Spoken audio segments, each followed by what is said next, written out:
Kailasa LA has opened their cameras. Can we have all the other Kailasas turn on their cameras? Oh, Kailasa Malaysia has not joined.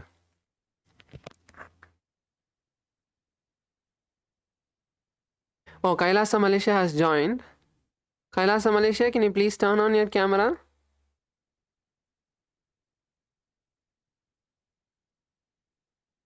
Tiandam, Kailasa Malaysia, yes. Oh, where's the male team? Yes, thank you, Ma. Where's the male team? The laptop at the moment only okay. here, so they will sit at the corner. Later we'll sort it out shortly. Okay, Ma. Thank you. Okay. Kailasa Salem, please turn in your camera. Yeah, Kailasa Salethla ninga unga camera தயவு செய்து on பண்ணுங்க.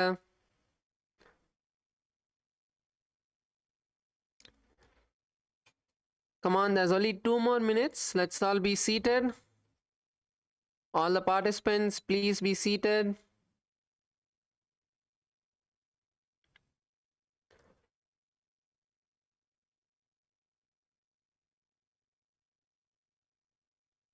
Let's all be seated.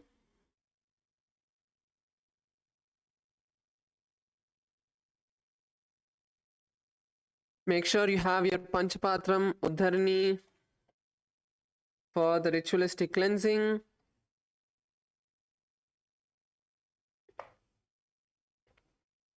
Your Kumkum and Vibhuti.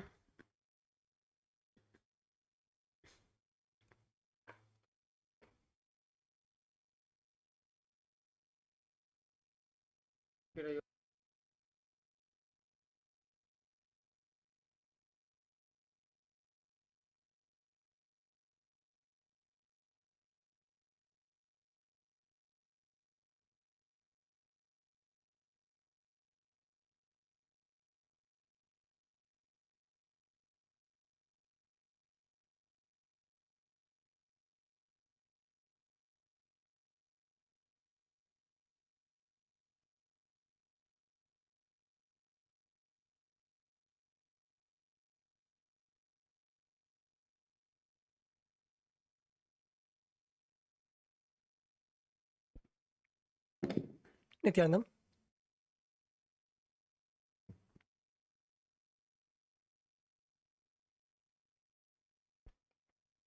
Nityanam. Welcoming all the participants, all the Paramashivoham participants to another beautiful day of Nityananda Yoga. Please make sure that you are seated on your yoga mats. Make sure that you're having the Aushada, which is the Vibhuti and Kumkum, and your Panchapatram and Uddharani, the water cup and the spoon.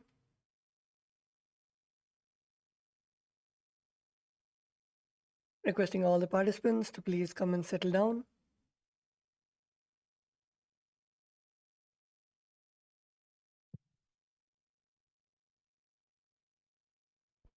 Sit in a comfortable position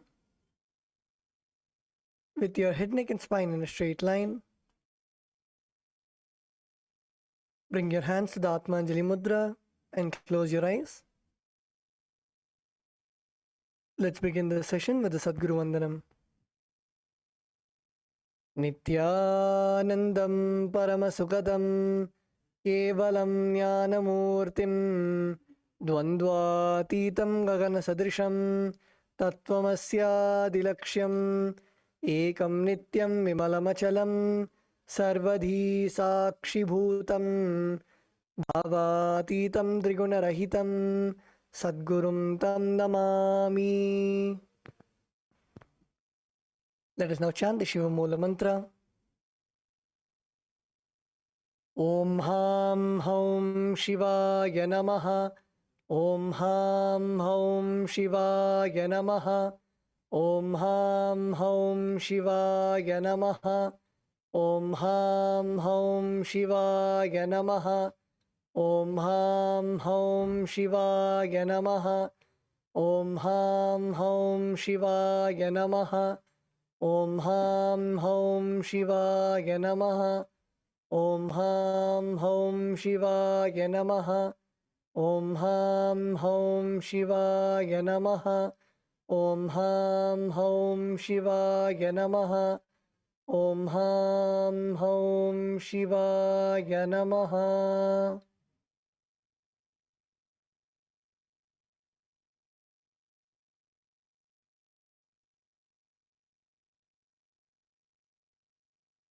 Let us now begin the Tattvachamanam.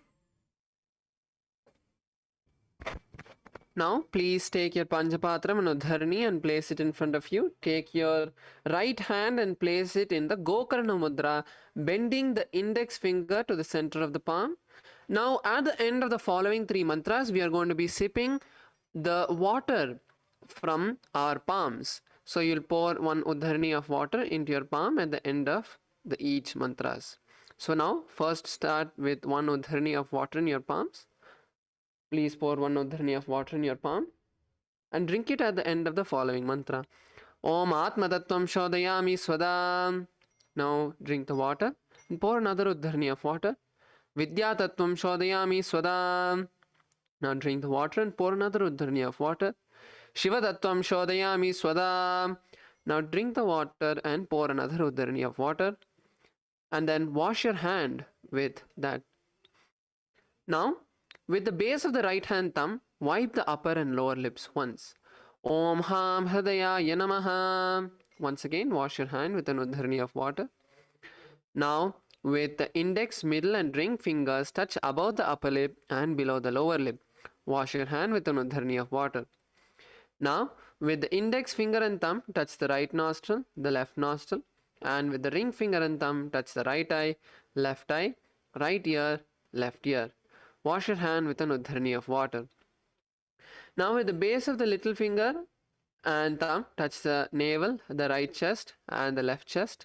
And with all the fingertips, touch above the head, the right shoulder, the left shoulder and the heart center.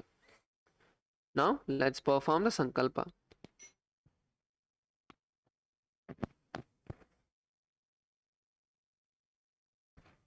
Let us now set the Sankalpa, the conscious resolution.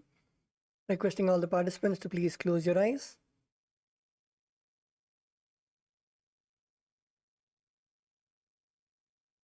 Visualize how you want your inner space to be.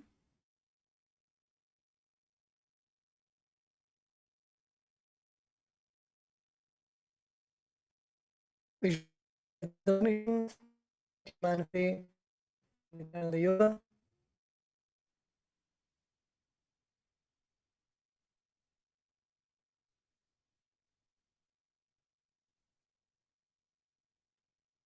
Visualize the sacred, the truths that you want to embody self, the patterns to break and come out of. Visualize your inner space completely free of any patterns, any incompletions.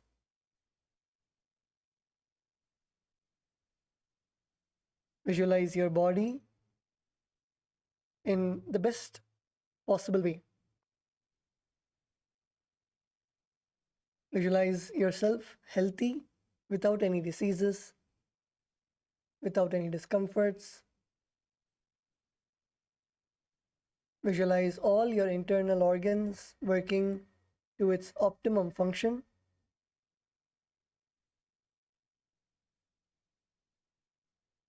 Visualize your skin glowing more.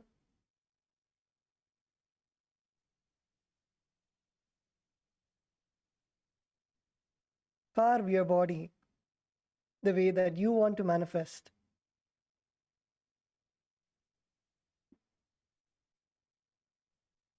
And with that, let us now begin the Sankalpa chanting.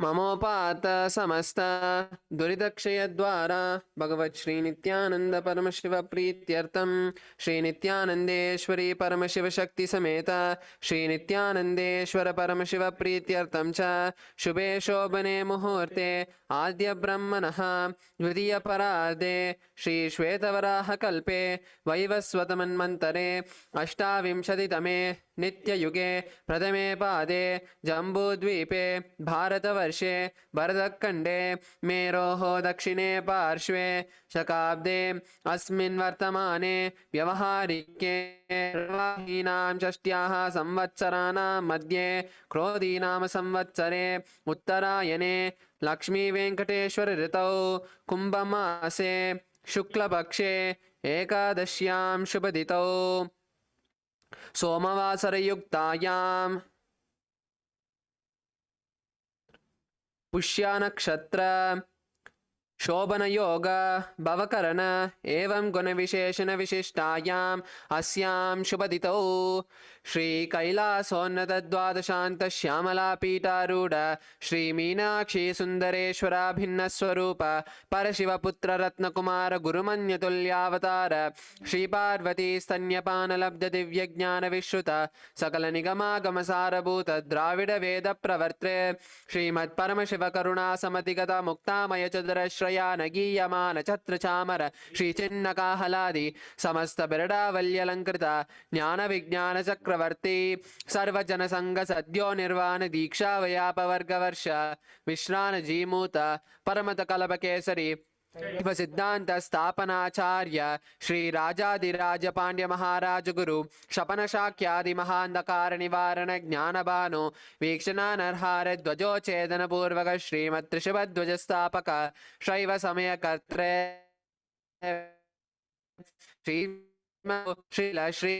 भगवत श्री नित्यानंद परमशिव श्री ज्ञान संबंध देशिक परमाचार्य स्वाम प्रीत्यर्थम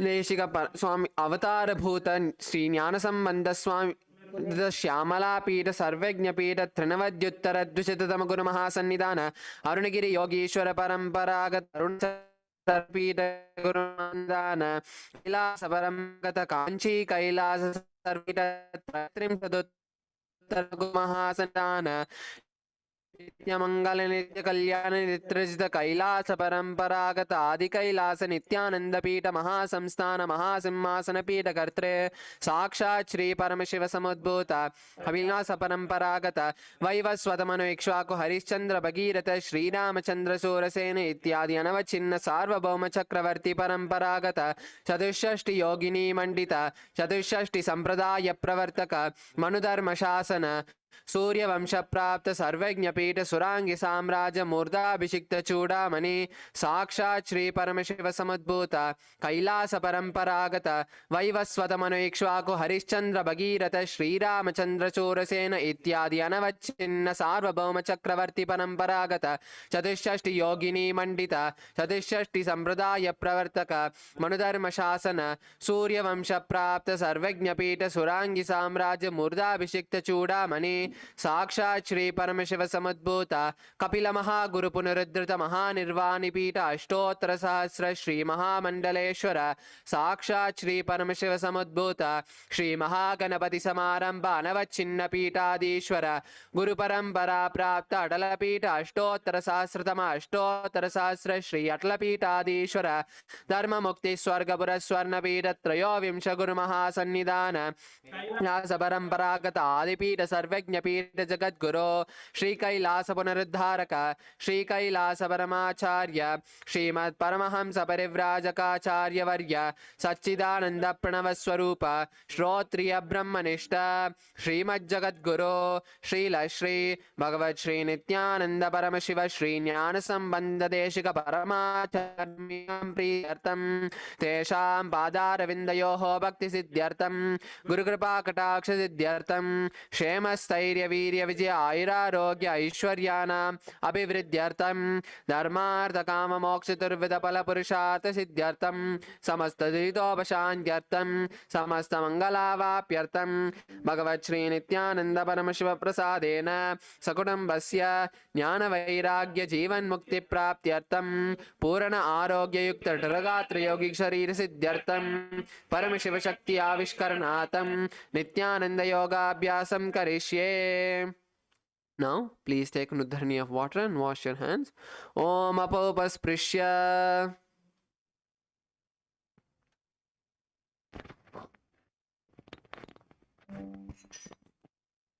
Let us now place the Panchapatram and Udharani to the side and requesting all the participants to stand up on yoga mats.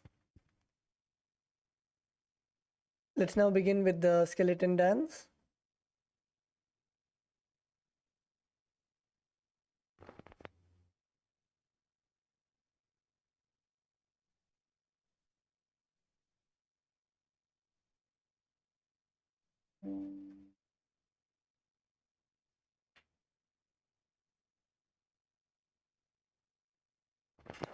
Visualize yourself as a skeleton with only bones, without any muscles, skin, flesh, and start moving all of your bones, all of your joints, and start shaking all of your joints intensely. Let's begin.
Now relax. Now relax, come to a standstill. Bring your awareness to your breath. Inhale deeply and exhale. Inhale deeply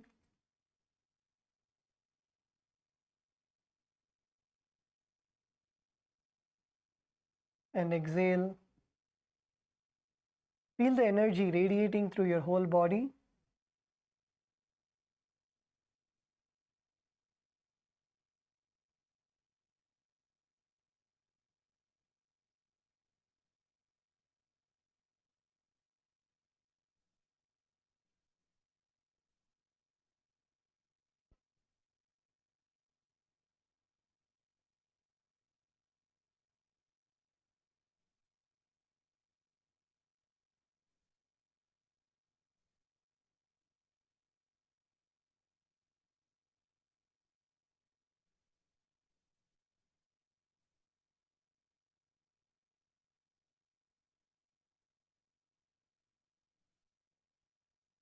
Yes, now relax. You can now open your eyes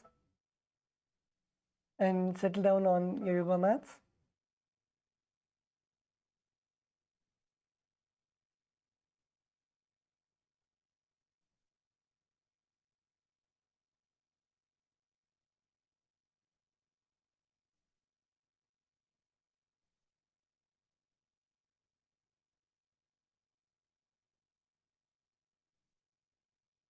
Yes, so the first asana for today, we are continuing the Dvitiya Vinyasa Krama.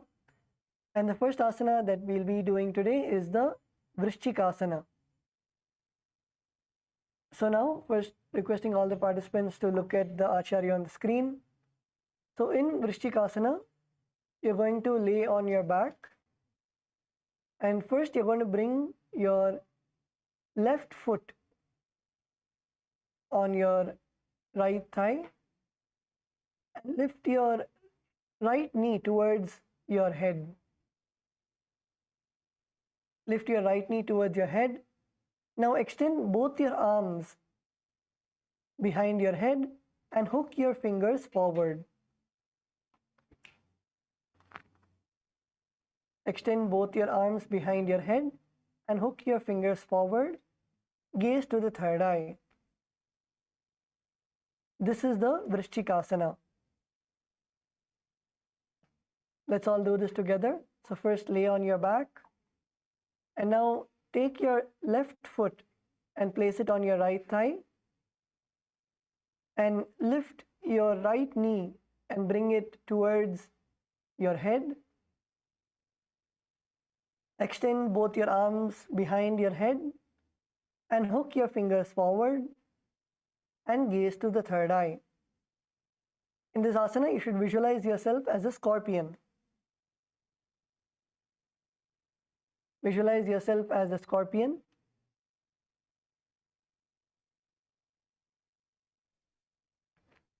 And in this asana, you'll be performing the Jalandhara Bandha. The Jalandhara Bandha is bringing your chin to the chest and lock your breath in the Murcha Kumbhaka. The Murcha Kumbhaka is inhale deeply. Inhale deeply. And then put your chin to your chest and hold your breath. Put your chin to the chest and hold your breath for as long as possible. And then release the Jalandhara Bandha and exhale. Inhale, place your chin to the chest and hold your breath for as long as possible. And then exhale. Perform the internal japa Om Nityananda Paramashivoham. प्रथमसेन शुद्धोशीसा केसकी समधिदुधाके कचुशीषा उधर करे राखे बहुरूपगतिली आसे थाने गगन दिशा समुख करी थाने वामपाद दचिपाद वमतरी दरे.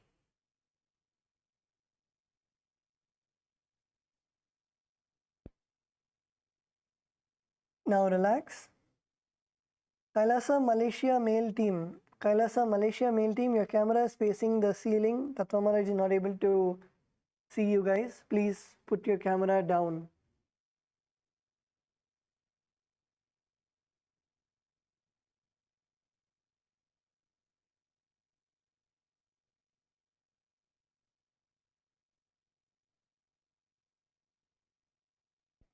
Okay. So now let's now do the Vrishchikasana on the other side. So continue to lay down on your back. This time you're going to put your right leg on your left foot, left thigh. Take your right foot and place it on your left thigh and bring your left knee towards your head.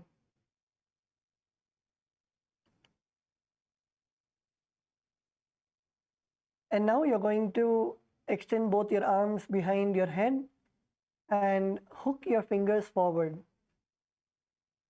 And then perform the Jalandhara Bandha. So lift your neck off the floor. And actually when you lift, you will see that you have to contract your abdominal muscles. You have to contract your abs. So lift your neck in Jalandhara Bandha and contract your abdominal muscles. Now inhale. Inhale. Hold your breath for as long as possible.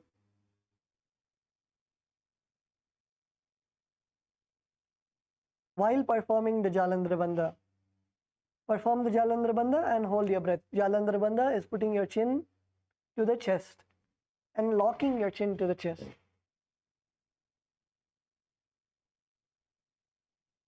And perform the japa Om Nityananda Paramashivoham.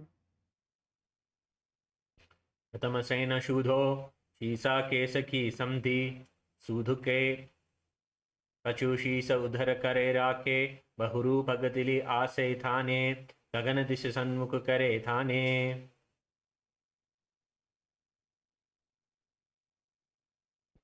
Now relax. The next asana is Vrishapada Kshepasana. So in this asana, you're going to first lay on your back and interlace your fingers. Bring your fingers to Parashamudra. Parashamudra is interlacing your fingers.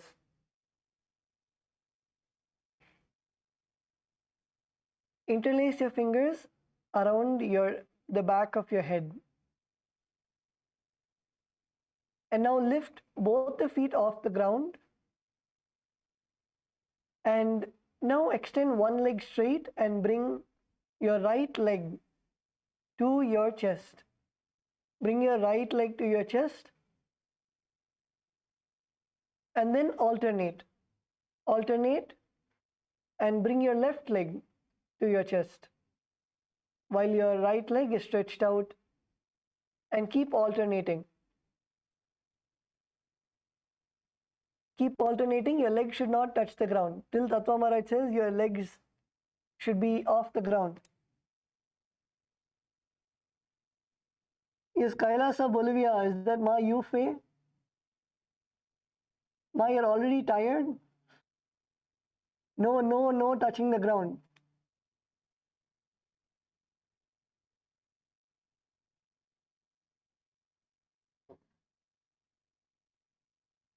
Yes, Kailasa, Ecuador, Paramayoga, yeah, good.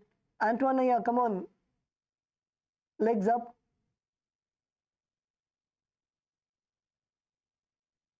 Kailasa, Malaysia, male team.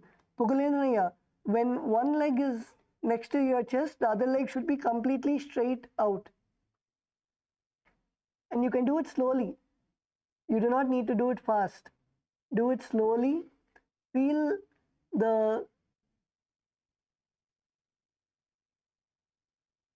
your abs working out.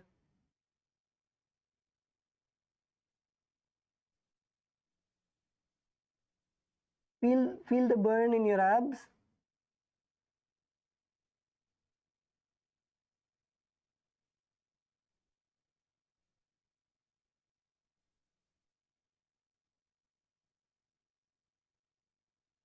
Yes, Kailasa LA male team. Is that Alexia?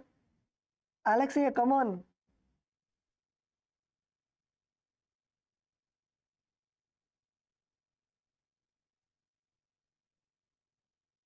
Kailasa LA female team. Good.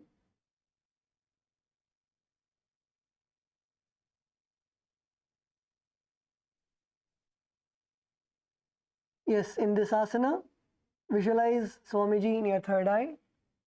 Perform the Sahaja Kumbhaka. Sahaja Kumbhaka is inhale and exhale comfortably. Perform the Mula Bandha. Mula Bandha is contracting your perineum. And the japa Om Nityananda Paramashivoham. उत्तानं शयनं कृत्वा अनुलिभ्य कन्दरां बद्ध्वा पुर्पुरो मिलित्वा नितम्बेन भूमिं सुष्ट्य एकपादं प्रसार्य एकेन पादेन सव्यदक्षिणं भ्रामयित्वा वृषपादक्षेपः भवति.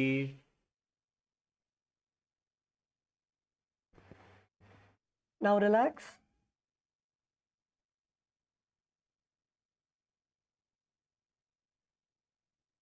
You can now relax. Take a few deep breaths. Inhale deeply and exhale. How many of you felt the burning in your abdominal muscles? Raise your hands. Okay, good.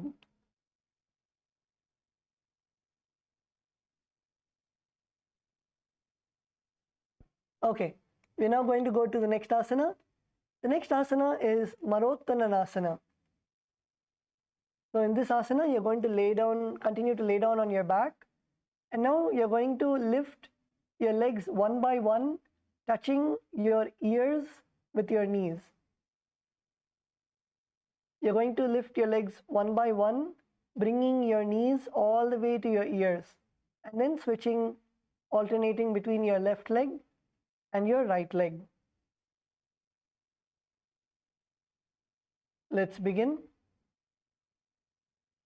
Lay on your back. Take your right knee and bring it all the way to your right ear. And then lay down again. And then take your left knee and bring it all the way to your left ear. And then bring it back.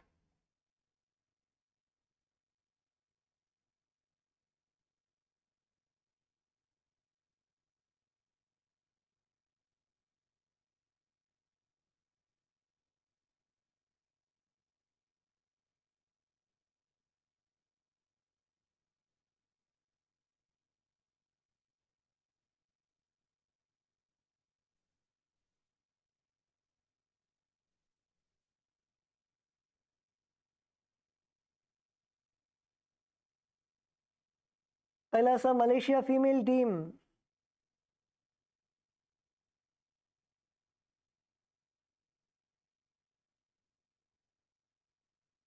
Ma Uma, legs straight.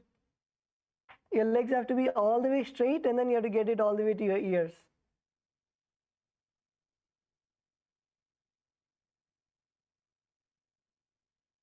When you bring your knee close to your ears, exhale.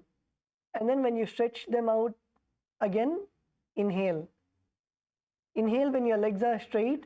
Exhale when you bring your knees to your ears.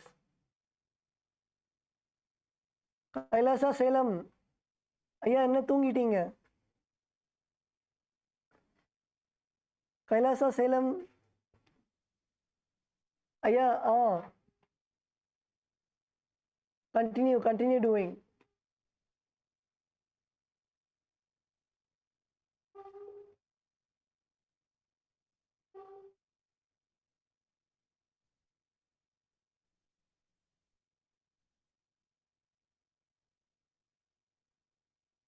Yes, Kailasa LA female team, good. Keep doing.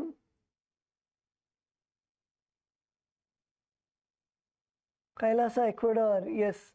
Antoine, closer. Bring your knees closer to your ears.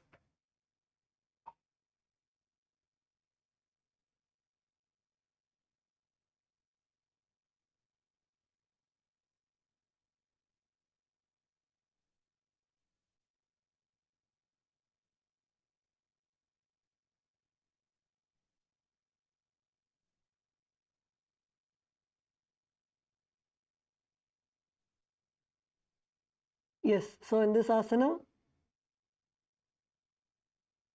visualize Swamiji in your inner space.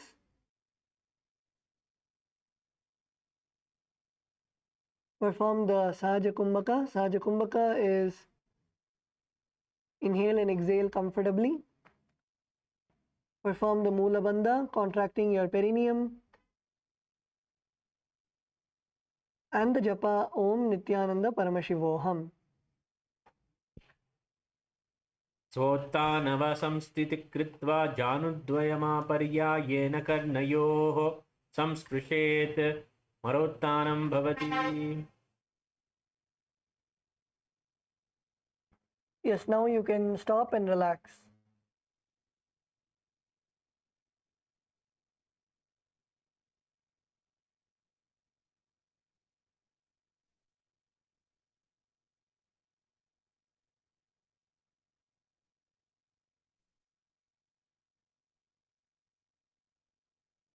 Again, in this asana, how many of you felt the workout in your abdominal muscles? Raise your hands.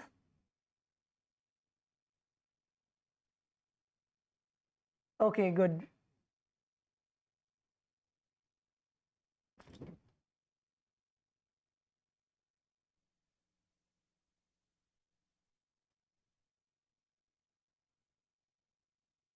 So the next asana is Brahmasana. In this asana, first requesting all the participants to look at the screen. This is a sequence of various asanas. So in Brahmasana, first lay down on your back and both of your feet flat on the ground with your knees up, and then come to a seated position. Bring yourself up and then stand all the way up, and then sit down and again stretch your legs and lay down. This is Brahmasana. So first you're going to lay down and then bring the soles of your feet to the mat and your knees up, and then raise yourself all the way up to a standing position. Raise yourself all the way up to the standing position, and then again sit back down, stretch your feet forward and your back on the ground. Let's do it again. Bring your feet, bend your feet, and then come all the way up. Come all the way up to a standing position, and then sit back all the way down.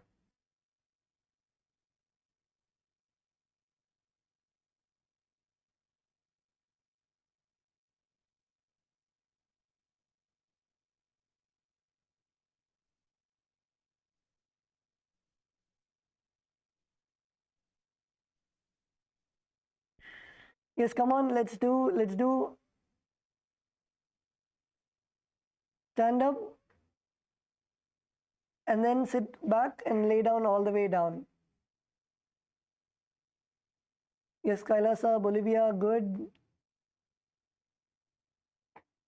Kailasa, LA, good. Kailasa, Malaysia, continue, continue.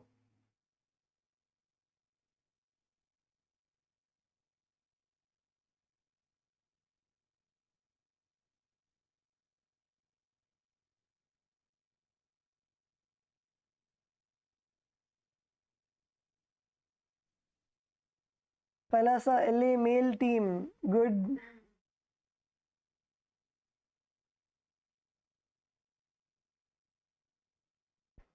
In this asana, you should visualize yourself as a wolf. Visualize yourself as a wolf. Perform the Sahaja Kumbhaka. Sahaja Kumbhaka is inhale and exhale comfortably.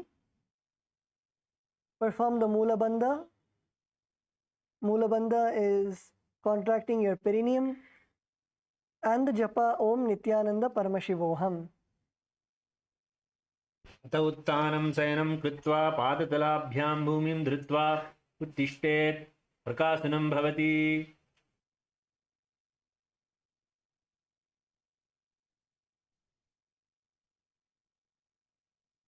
Okay, now you can relax.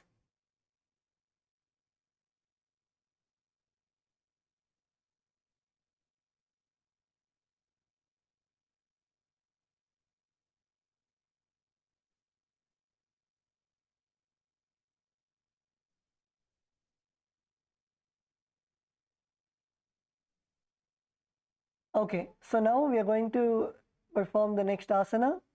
The next asana is Lutasana. So in this asana, again, this is a sequence of asanas together. Requesting all the participants to look at the screen. So in Lutasana, you're going to first lay down on your back, and you're going to quickly throw your legs above your head and completely roll over. Throw your legs above your head and roll over completely and come to the Tarakshvasana position, and then jump your legs in between your hands and come back to a laying down position on your back. So we're going to show again. So first lay down on your back and then completely roll over all the way behind you. Kick your legs and come all the way behind you and then come to a plank position, and then kick your legs between your hands, straighten your legs, and lay down.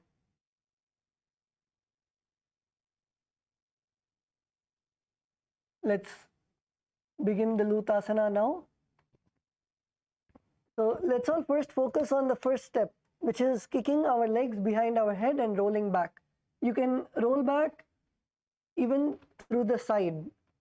If you're not able to roll back completely, if it's a strain on your neck, you can even roll to the side.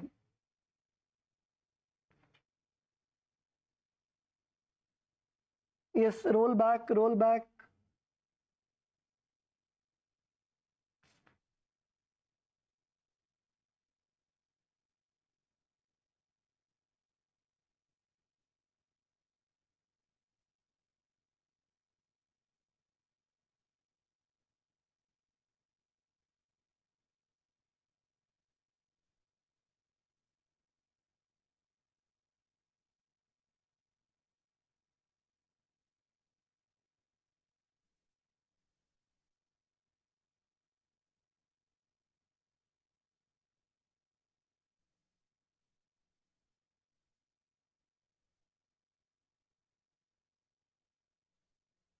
Yes, Kailasa, Bolivia, female team.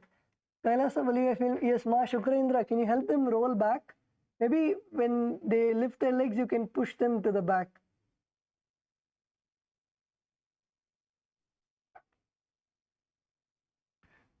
They're not rolling over. You can help them to roll over.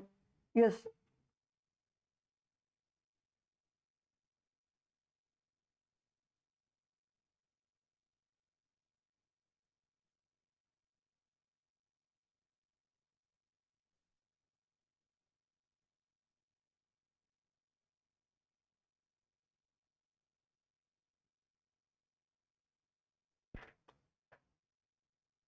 Yes, Ma Shukrendra, you can push Ma Yufe to the back.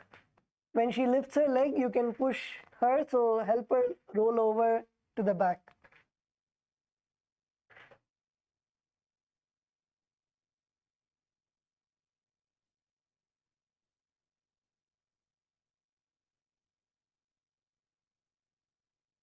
Yes, Ma Yufe, good.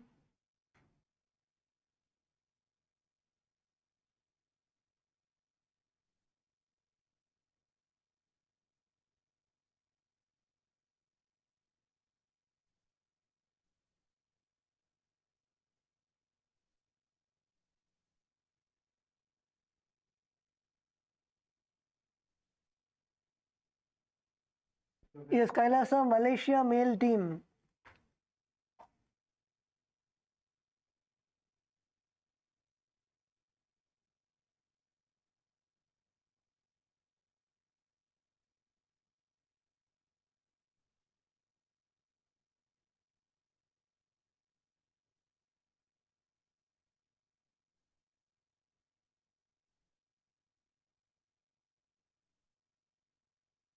Yes, Kailasa LA male team. Alexia, good.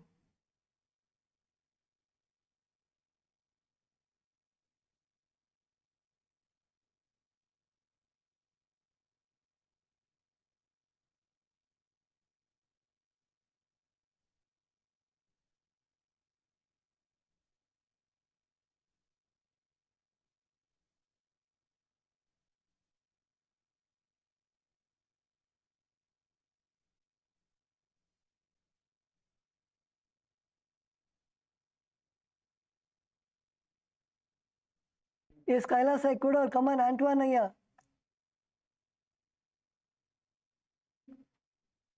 Yes, push his leg all the way back.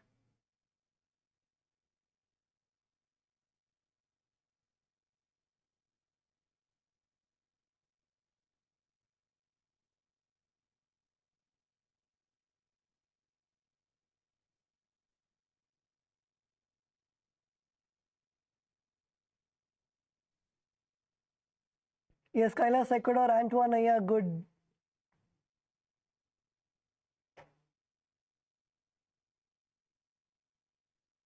Kailasa Malaysia, Ma Uma, did you do?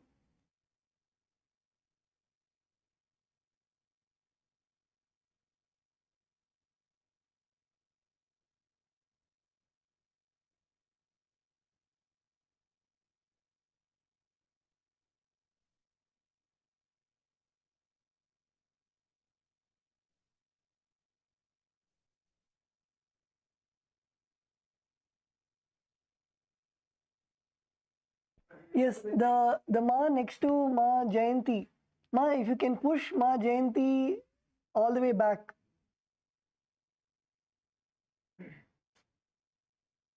Push Jayanti Ma.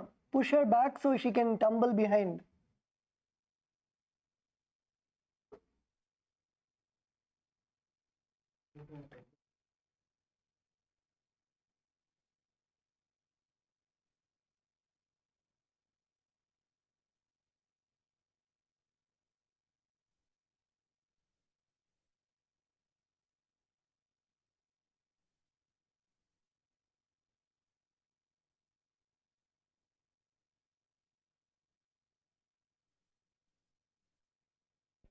Yes, Kailasa, Bolivia, Ma Yufe is doing by herself. Good.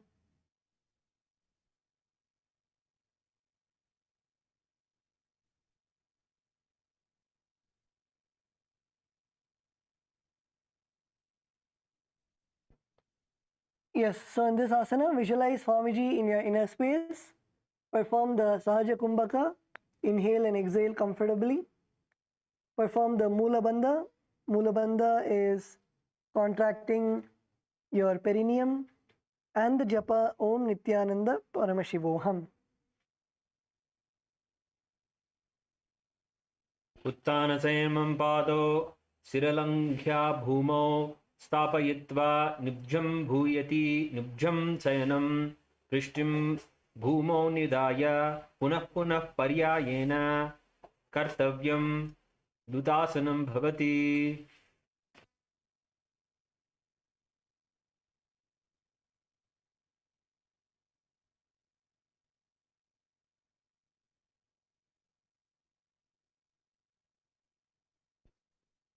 Yes, now relax.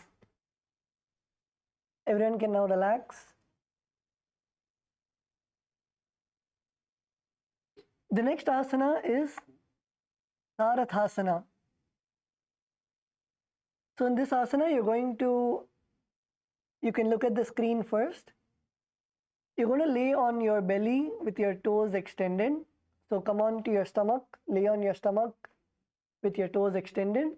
Your hands on the ground by your shoulders.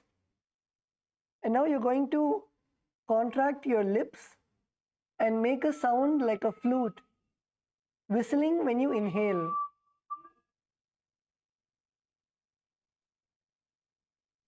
Whistle when you inhale.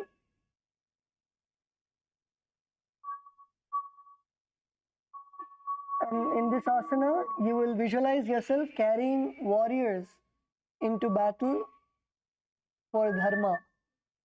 Visualize yourself as a chariot.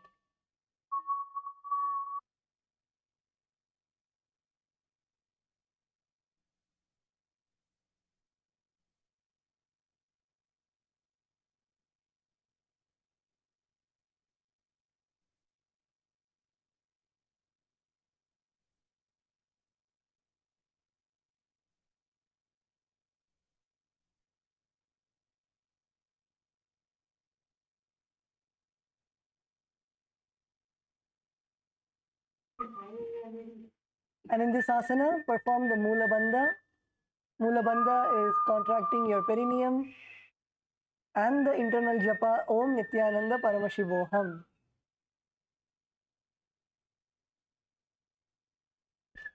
नित्यं शयनं कृत्वा नाभिं भूमौ निधाय सम्भवस्तभ्यं भूमिमवस्तभ्य आस्तौ निमील्य वेणुवत्सं कृत्य तिष्ठेत् सारतासनं भवति. Yes, now relax.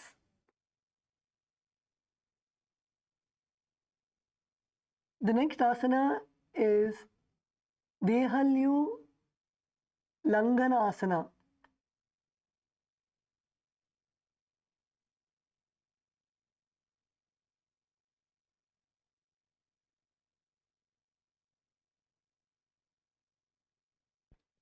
Yes, so in this asana, you're going to first come to a plank position, to Tarakshvasana.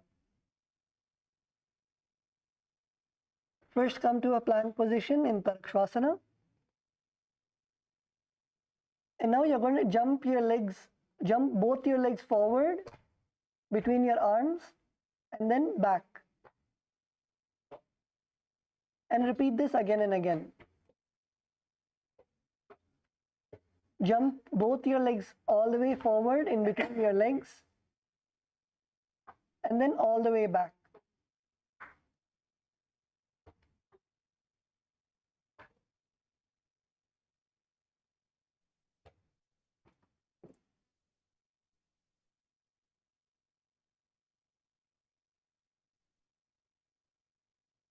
Yes, keep jumping.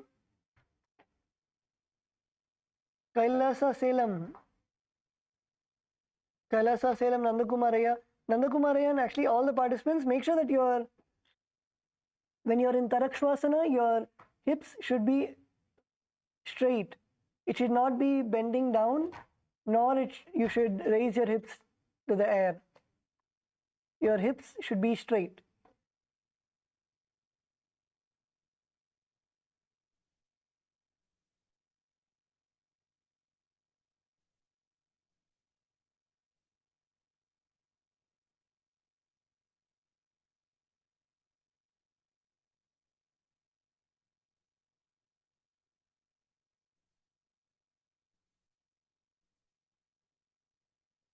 Yes, keep jumping.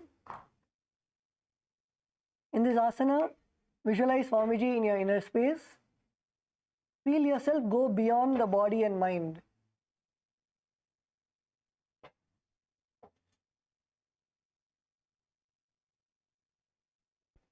Perform the Sahaja Kumbhaka. Sahaja Kumbhaka is inhale and exhale as comfortably as possible. Perform the Mula Bandha, contracting your perineum, and the Japa Om Nityananda Paramashivoham. हस्तद्वयं बद्ध्वा तन्मध्ये चरणद्वयम् उधानेव भ्रारान्या अथ नयेत् देहल्लङ्घनं भवति.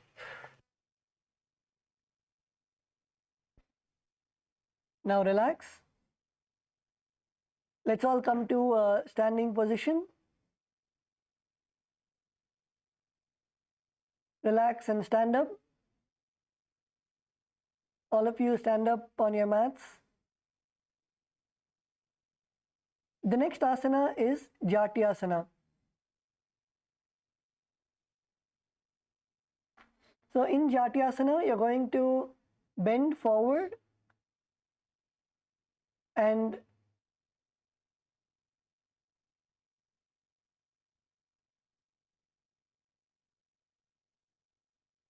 you're going to place your palms on the ground.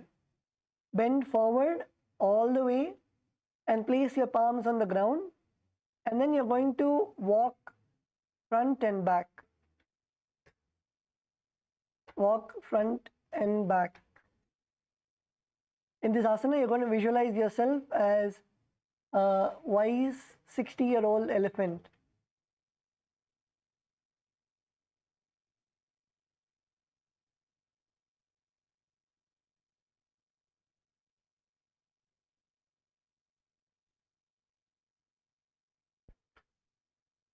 Yes, bend down, let your palms touch the ground and walk forward and back.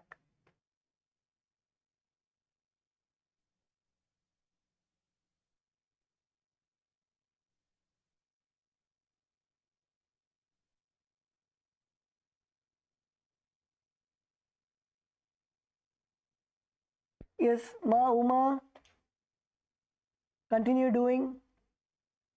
Kailasa, Malaysia. Kailasa, Ecuador, good. Kailasa, Malaysia, male team, good. Kailasa, LA, male team, good. Kailasa, LA, female team. The main Kailasa, LA camera is not working. Requesting the hall volunteers. Atmadayama, if you can inform somebody there. We're not able to see you.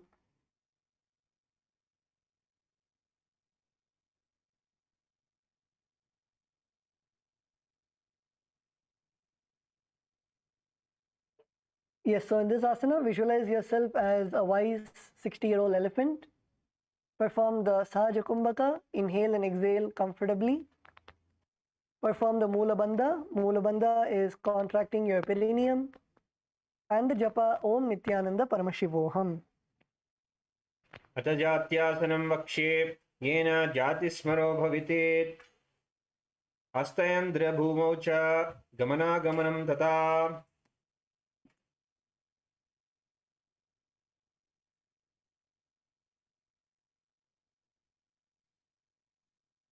All of you can relax and now come to a standing position.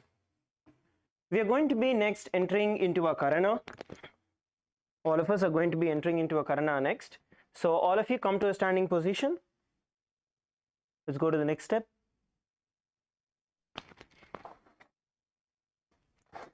The next karana we are all going to be performing is going to be the Lolita karana. In Lolitika karana, we are going to be standing in the Aramandi position. So let's all get into the Aramandi position. Come on, every one of you in Aramandi position. Heels together, toes pointing outward, knees slightly bent. Yes, while you are in this position, knees bent sideward, not forward. Yes, knees bent to the side. Now, while you are in this position, you're going to bend the elbows and keep the hands at the chest level. Bend the elbows and keep the hands at the chest level. Now, swiftly move your arms across the body and then bring it back to the center. Tilt the head towards the sky, open the chest towards the sky, and move the head in all the directions. Yes, let's all perform. Hand goes up, goes around your head. Yes. Continue to keep your knees bent. Have a slight bend in your knees.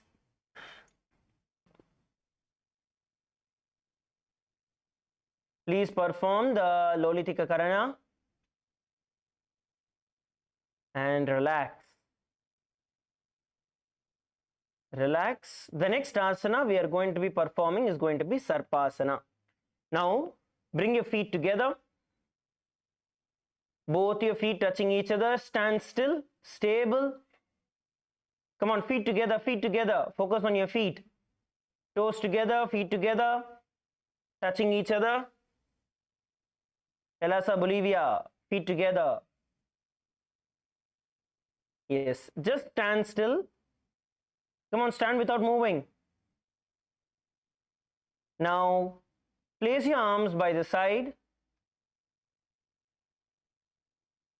Visualize your feet are tied by a rope.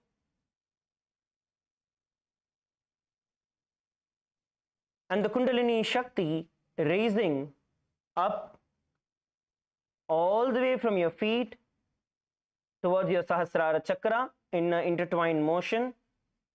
Like how if two snakes intertwine and go all the way up, like that, visualize the Kundalini Shakti intertwining all the way from your feet all the way towards your head, towards your Sahasrara chakra, Paramayoga. Hands by the side, feet together. Yes. Visualize the Kundalini Shakti flowing up, encircling you, encompassing you, going all the way to your Sahasrara chakra. Have the internal japa Om Nityananda Paramashivoham.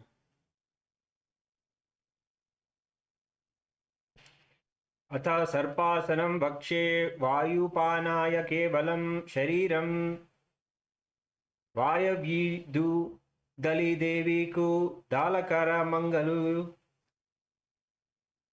The next asana we are going to be performing is going to be the Usrasana Asana. Now, while you are standing, you're going to slightly open your feet out, shoulder width apart. Open your feet out, shoulder width apart.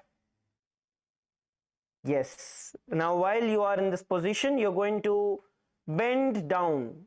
Okay, you're going to bend down.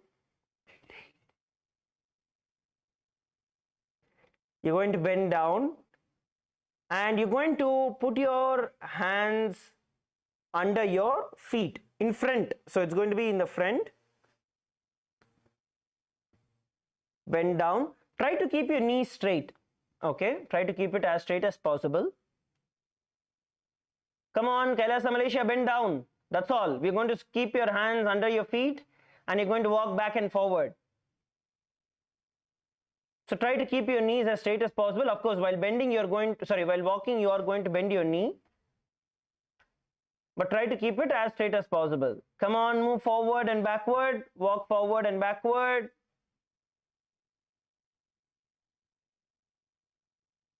Bend, bend, bend, bend, bend. Even if your knees bend as much as possible, it's okay. Visualize yourself as a camel in your inner space. Visualize yourself as a camel walking front and back. Please continue. Kailasa Ecuador. Bend down, hold your foot, place your hands under your feet and walk. Now, we're going to have the internal japa Om Nityananda Paramashivoham. Please continue. We cannot become tired so fast. Come on. Malaysia. Continue. Bend down. Gajavat Gajasadhanam Ustravat Ustrasadhanam Bhavati. Okay, relax. Relax. Shake your feet out. Shake your hands out. Rotate your hands. Rotate your hands. Come on, rotate your hands. Come on, Pugarendra. Vanga, vanga, elundringa.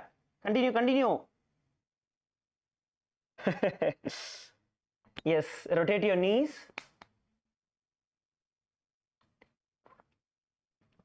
Rotate your knees. Good. Now we are going to continue to the next asana. The next asana is going to be Ashwana. In Ashwana, it is going to be similar to what we did earlier. While standing, you're going to place all the fingers on the mat and then you're going to stand. But right now, you're going to place your hands from the side of your feet. You're going to place your hands from the side of the feet. You can see a close-up. Earlier, we placed it in front. Right now, we are going to place it in the side. You're going to place it from the side of your feet. Same thing, but from the side of your feet, you're going to insert your hands, your palms. And then you're going to walk forward and backward. In this asana, you're going to visualize yourself as a horse in your inner space, walking forward and backward. Let's all perform the Ashwasana. Even if you walk slowly, it is okay, but continue to do it consistently. Please continue performing the Ashwasana. Bend down as much as you can. Have the internal japa Om Nityananda Paramashivoham.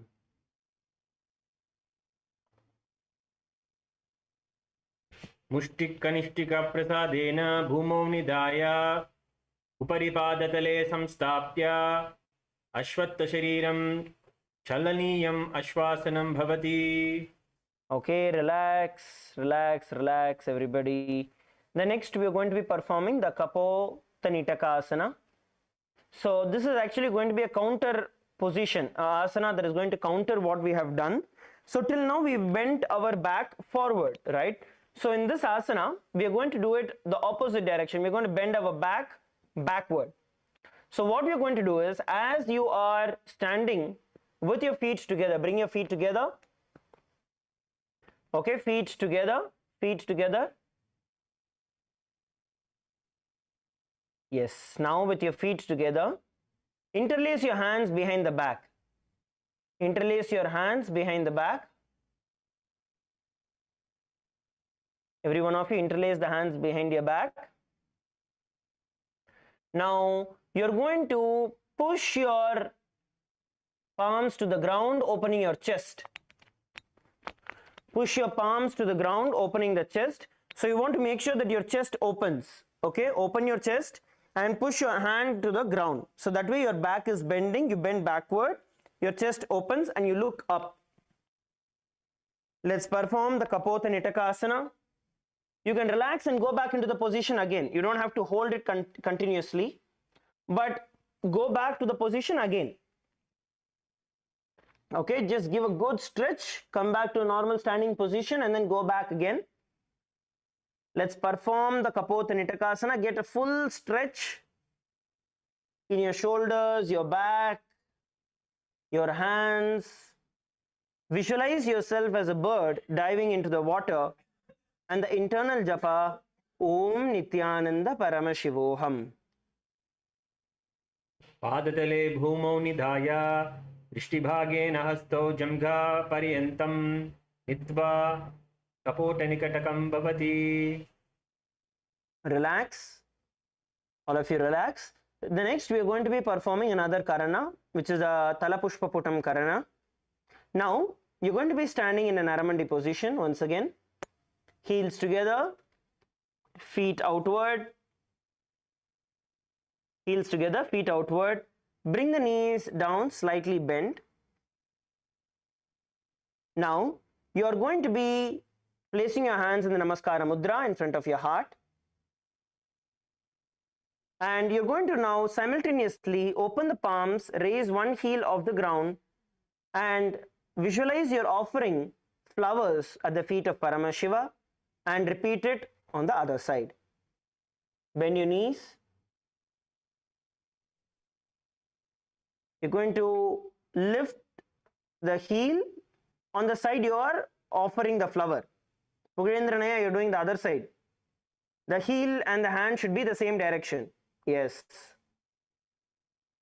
Do it slowly, do it slowly. All of you do it slowly. Female team in LA, you're going super fast. You guys need to reduce your speed. Okay? You're going to visualize you offering the flowers at the feet of Swamiji. Yes. Good.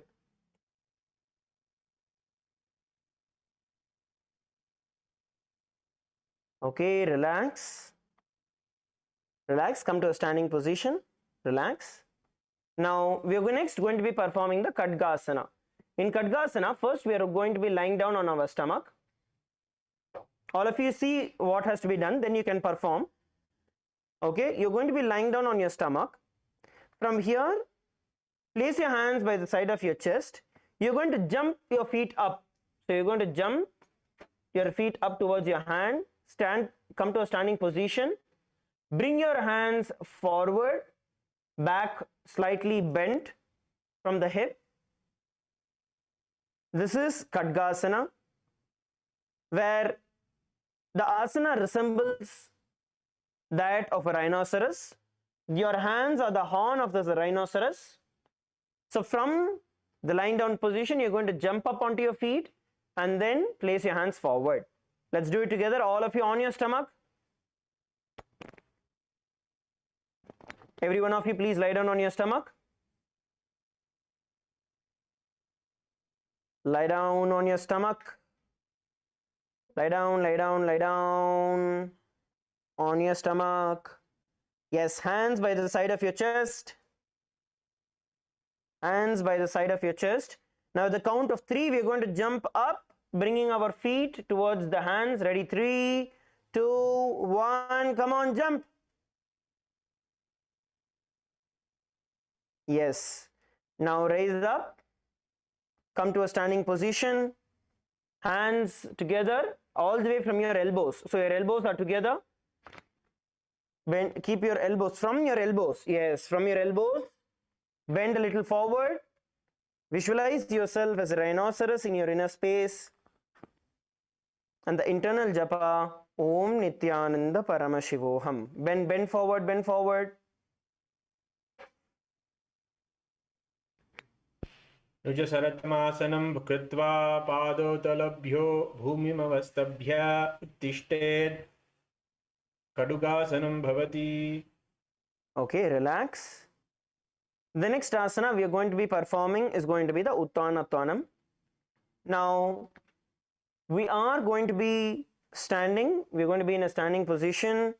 We're going to go down as low as possible towards the ground and then stand up again. We are basically going to be doing squats. So we're going to go all the way down and then come up. We're going to do it together. Okay, we're going to do it together. We're going to do it together at the count. We're going to do 21 reps. Ready? So your feet shoulder width apart, slightly apart. First, get yourself nice balance on your feet. Now interlock your hands, one hand on the other elbow in front of you. Ready? At the count of 3, we're all going to go down and up for 21 reps. Ready? 3, 2, 1, 1. Go down and up. Come on, 2. Go down and up. Come on, 3. Go down and up. 4. Down and up. 5. Down and up. 6. Down and up. 7. Down and up. Come on, keep going. 8. Go down and up. Come on, 9. Go down and up. Come on, 10. Go down and up. We are halfway through. Keep pushing yourself. Don't stop. Ready? Let's get going. 11. Go down and up. 12. Keep going. Down and up. 13. Down and up. Come on, 14. Keep going. Down and up. Come on, 15. Keep going. Up. Come on, 16. Few more to go. Few more to go. Don't stop. Come on, 16. Go down and up. Come on, 17. Go down and up. Come on, 18. 3 more to go. 19. Down and up. 20. Down and up. 1 more to go. Ready? 3, 2, 1. Down. All of us together and up. Yes, very good, very good, very good. That's good. Shake your feet out, shake your hands out. Shake, shake, shake, shake, shake. Yes, shake your feet out, shake your hands out. Okay, shake your feet out, shake your feet out. Relax. Okay, we're going to now chant the pramana. You can listen to the pramana. The internal japa, Om Nityananda Paramashivoham. Punah punah uttatavyam asitvam iti uttanottanam bhavati. Yes, relax. Yes, Kailasa Bolivia female team still going on. Great. Okay. The next asana we are going to be performing is going to be Musasana. Now you're going to be standing. Okay, you're going to stand straight on your feet. You're going to raise your hands up towards the sky, palms facing up towards the sky. Okay, palms facing up towards the sky. You're going to look up and we're going to jump up towards the sky. Okay, just from a standing position, keep jumping up. Please continue. Keep jumping, keep jumping.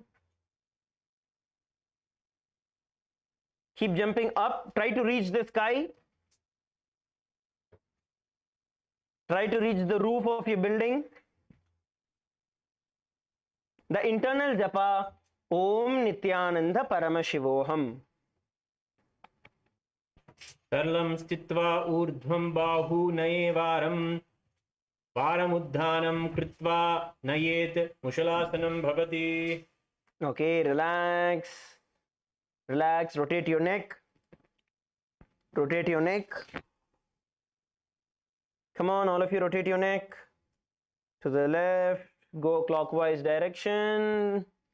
And then you can go anti-clockwise direction. Rotate your neck.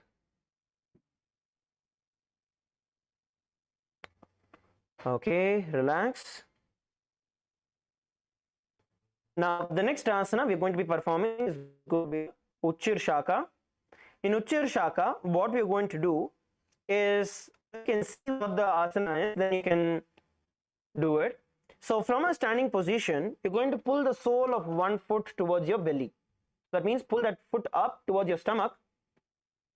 And then you're going to sit down on the other foot. Sit down on the other foot as much as you can. and then stand up. We are going to repeat this on both the sides. So you're going to get your feet up, okay, hold on to your feet, pull it as close as possible towards your stomach, okay. Make sure that your mala is turned back so that the dollar of Bhagavan does not touch your feet. So pull your feet to the stomach. Now in this position you're going to sit down as much as possible and then stand up again, and then drop the feet and repeat it on the other side. It's very important that you hold on to your foot and pull it nice and in towards your stomach. From that position you're going to sit down as much as you can. Some of you might be able to go all the way down, some of you might not be able to do that. How much ever you're able to do, go down that amount and then lift up. Okay, let's all start performing the Uchchir Shaka. Please perform the Uchchir Shaka. Visualize Swamiji in your inner space while you're doing the Uchchir Shaka. And the internal japa, Om Nityananda Paramashivoham. Please continue, please continue. Pull your feet up as much as you can. See, even if you're not able to get it all the way to your stomach, how much ever you're able to, hold on to your feet and sit down and up. Continue. हस्तद्वयेन लुत्वा तिष्ठेत् उच्चिश्राक भवति. Okay, relax. The next we are going to be performing Parshvajanukarana. We are now going to be performing the Parshvajanukarana. So always, if you see, all karanas start with Aramandi position. So get into an Aramandi position, heels together, toes apart, knees slightly bent. So from this position, you are now going to bring one knee towards your chest. Okay, bring one knee towards your chest and keep the arm that is holding around it and clench your fist. Clench your fist, and the other hand is placed on the opposite thigh, palms facing, the fingers facing inward. Okay, you can see how the asana is done. So you're going to lift one foot up, okay, one knee up. Now with this you're going to clench your fist, okay, you're going to clench your fist and then hold it. So you're going to hold on to the knee with the hand and your hands are clenched. You're not holding your knee, you are clenching, okay. And then the other side, if you see, you're holding on to the hip, fingers facing inward. So fingers facing inward, holding on to it and lift and hold. So you're going to drop and then repeat it on the other side. This is Parshvajanukarana. Now while doing this, pull your knee as much as possible towards your body. So while doing this, you want to focus on pulling your knee as much as possible towards your body, so it will stretch your thighs and palms inside. Come on, let's all perform the Parshvajanukarana. Every one of you, please perform. Repeat on the other side. Keep alternating left and right. Hold up for a few seconds and then switch to the other side. Please perform the Parshvajanukarana. And relax. The next we are going to be performing the Tandavasana. So Tandavasana is basically a one leg squat. We're going to show you how it is done and we are all going to try it. Okay. So now as you are standing, right, you're going to lift one leg off the ground, placing it straight, and you're going to sit down, go squat down and come up. Okay, so this is basically Tandavasana. And we're going to do it alternative directions. Okay, so let's do it step by step. See, some of us might be able to do it fully, some of us might not be able to do. So while you are in this position, first lift just 1 foot off the ground. No. Okay, just lift it off the ground and from here try to sit down. Okay, try to sit down and then you can take the support of your ground and push yourself up. Basically, try to lift your feet off the ground. See, even if you're not able to keep it straight, that's okay. Try to lift 1 foot off the ground and then go down. Yes, go down, placing your hands on the ground. And then use your support of the hands and get yourself up on 1 foot. If you are not able to do it, then you can do it with both your feet on the ground. But if you are able to do a normal squat, then try and push yourself to do it with one leg. Okay, just lift one leg off the ground and sit down, go down, take the support of your hands and come up again. Come on, challenge yourself. Female team in LA, let's get going. Come on, guys. Let's see how many of you can do it with your legs straight. Come on. Yes, try again. And lift. Good. Now you're going to visualize yourself as Paramashiva dancing in your inner space, and the internal japa Om Nityananda Paramashivoham. एकपादेन स्थातव्यं ताण्डवासनं भवति. Okay, relax. Relax, shake your feet out.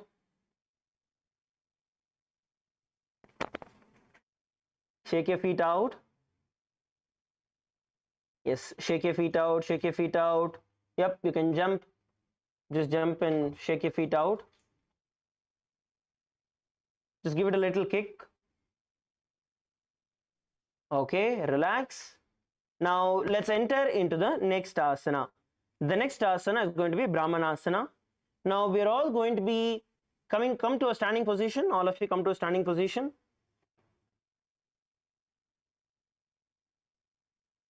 What happened, Kailasa, Malaysia? All of you are tired, huh? Okay, sit down, everyone, sit down, sit down, sit down.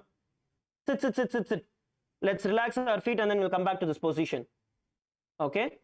Now, while you are in this position, okay, yes, relax. Shake your feet out. Shake your feet out. Now, bring your feet together in Bhadrasana. Feet together. And let's just shake our thighs, relaxing it out, and bend forward. Okay, while you're doing it, bend forward and shake. Do it little slowly. Get a nice feeling of stretch while you're doing it.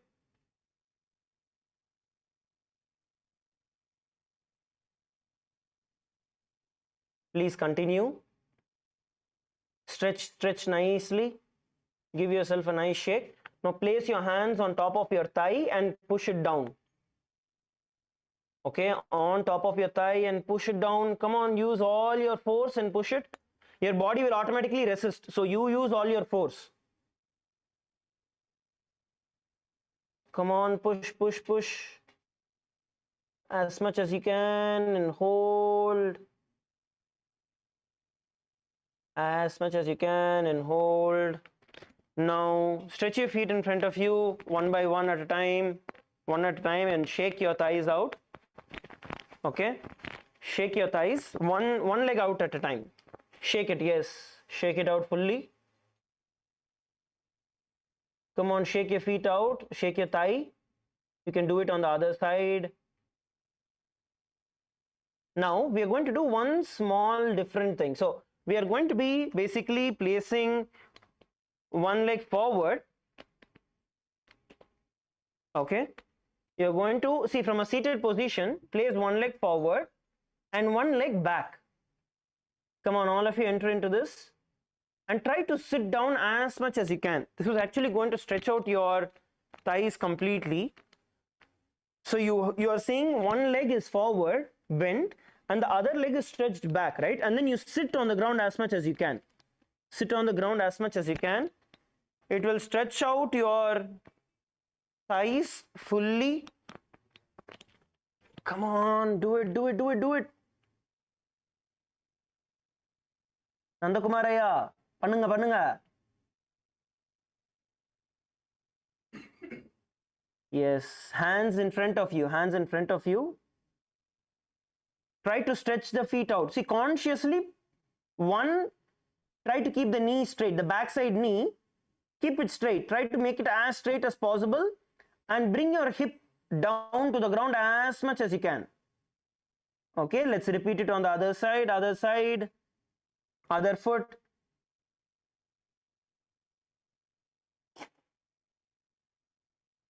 other foot, and go down.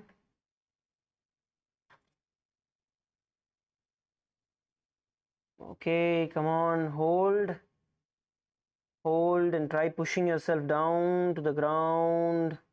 Get a nice stretch at your hip. Okay, relax, come to a seated position again. Okay, come to a seated position. Yes, is it better now? If you are all feeling your thighs stretched out and it's better, can you all give me a thumbs up? Okay, wonderful, great. Now let's continue to the next asana. Come on, everyone, up on your feet. Let's perform the Brahman Asana. Up on your feet. Come. Up on your feet, everybody. Stand up. Yes. Now, while you are in this standing position, now you're going to bring your left foot. Please choose, all of you, show your left foot. Can you all raise your left foot in front of you? Let's see how many of us know left and right. Look around to see if everyone is lifting their left foot alone. There are some who are lifting right. Okay, yes, left foot. Okay, so now left foot, we are going to bend it and bring it into the inner thigh of the right side. Okay, you're going to bring it to the inner thigh of the right side. As close as possible, lift it up.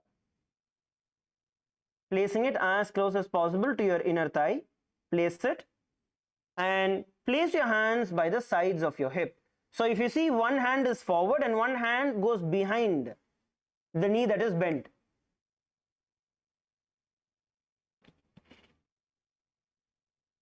Yes, hold the position. Come on, balance and hold. Let's perform the Brahman Asana. While doing this, visualize yourself as being blessed by Lord Brahma and the internal japa Om Nityananda Paramashivoham. ब्राह्मणासनमावक्षे यत्कृत्वा ब्राह्मणो भवेत् एकपादमरो दत्त्वा तिष्ठेत् दण्डाकृतिर्भुवि. Okay, relax your feet down. The next asana we are going to perform is going to be Garuda Asana. Now you're going to wrap your left leg around the right knee. Okay, so whichever leg, see, earlier we took our left leg and we placed it on the thigh. Now what we are going to do is, we are going to take this feet and wrap it around the right thigh. Okay, the knee will slightly bend so it can wrap, and same way you are now going to wrap your left hand around the right hand. So relax, we'll show it to you again. So left leg is there, you're going to cross your left leg, bring it around and bend down. Okay, bring it around, slightly knee bend. Now same way your hand is also going to rotate around and try to bring your hands, palms together. This is going to be Garuda Asana 3. All of you balance yourself in this position. Slightly bend your knee so your knee is able to wrap itself completely.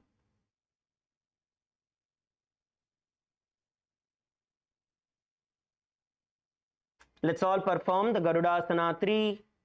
Now visualize yourself as Lord Garuda in your inner space and the internal japa Om Nityananda Paramashivoham.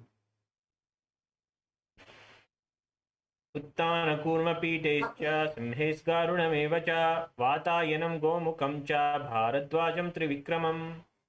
Okay, relax. The next asana we are going to be performing is going to be Aapad Asana. Now in Aapad Asana, the same left foot, you're just going to lift it and place it on the opposite thigh. Just on the opposite thigh, not in the inner thigh, just on top of the opposite thigh. Okay, now relax your hands by the knees of both the thighs, by the knees of both the feet.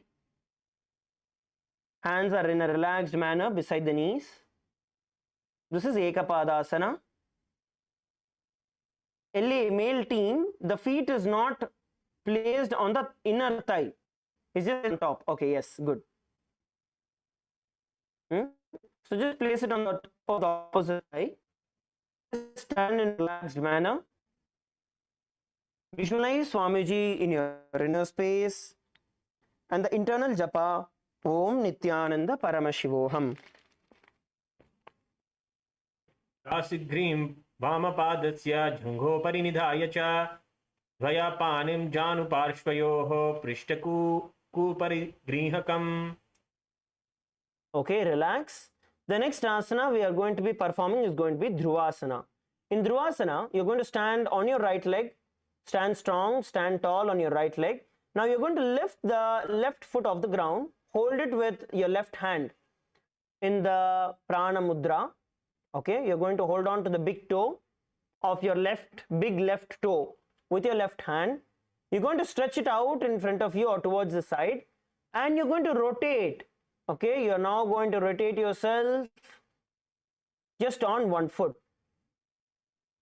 and then relax. So this is Dhruvasana.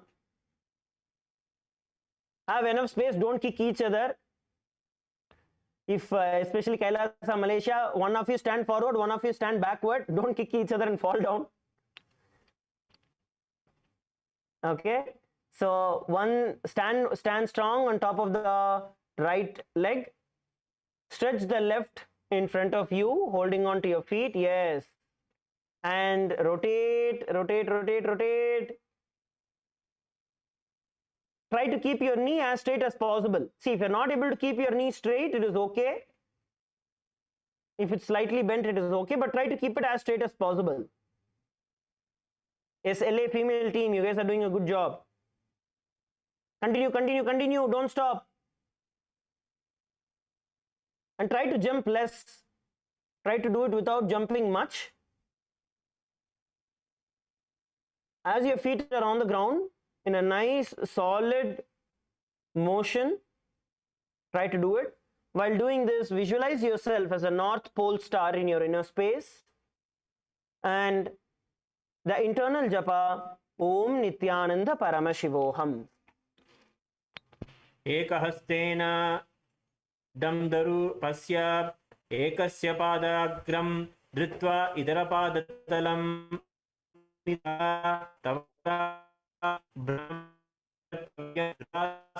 भवति. Okay, relax. The next asana we are going to be performing is going to be Trivikramasana. So in Trivikramasana, just all of see how asana is formed. Now, while you're standing on your right leg, you're going to lift your left and bring it all the way towards the back of your neck. Okay. So this we can relax. So we can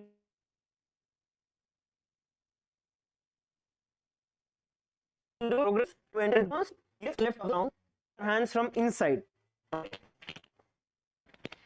Now, see the left foot is there, right? You want to insert your hand. Okay, you want to insert your hand from inside. So you insert it and then pull it up. Okay, and pull it all the way as much as you can. See, some of us might be able to pull it only up to our stomach. Some of us probably to our chest. So as high as possible that you're able to pull your feet up and hold in that position. Pull your feet up and hold in that position. Come on, every one of you, lift your feet and hold in that position. Now, visualize yourself as Mahavishnu in your inner space, and the internal japa Om Nityananda Paramashivoham. padam samstapya savyam trivikramasam bhavati. Okay, relax. Yes, the next we are going to be performing the Parshva. Till now, what right now foot, and we are going to perform this entire sequence of asanas on the right side. So all of you now enter into the Aramandi position, and your foot, chest, wrap it along with your hands, fingers clenched together, opposite hand towards inner thigh.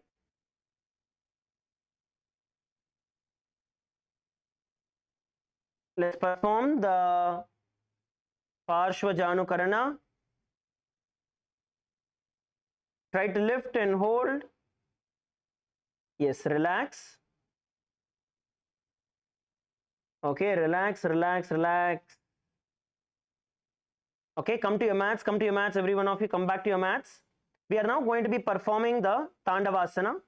So Tandavasana is once again with one leg. If you remember, we stretched out one leg in front of us, right? And then we went down and squatted down and up. That's basically what we're going to do. This time, as you have your left leg firmly planted into the ground, make sure the left leg is strong, planted into the ground. Right leg, lift it straight in front of you, sit down and up. This is basically Tandavasana. Now, we are just going to do a progression of it. So, slightly lift your right leg off the ground and sit down. Take the support of your hand and come up.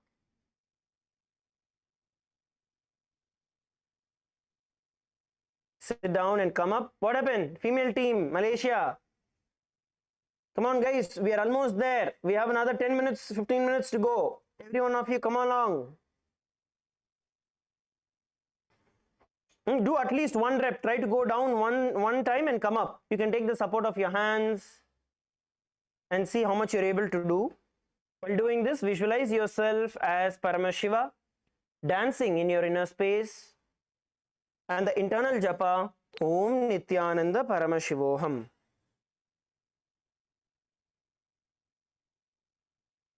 एकेन पादेन स्थातव्यं ताण्डवासनं भवति. Okay, relax. Relax. The next asana we are going to be doing Brahman Asana. In Brahman Asana, this time, as the left leg is firmly planted on the ground, you are now going to lift your right leg and place it on the inner thigh. Place it on the inner thigh. LA male team, stand firm on your left foot and raise the right foot and place it on the inner thigh. Keep your palms by the side of your thighs. Keep your palms by the side of your thighs. For the knee that is bent, your palm will be at the back side of the thigh.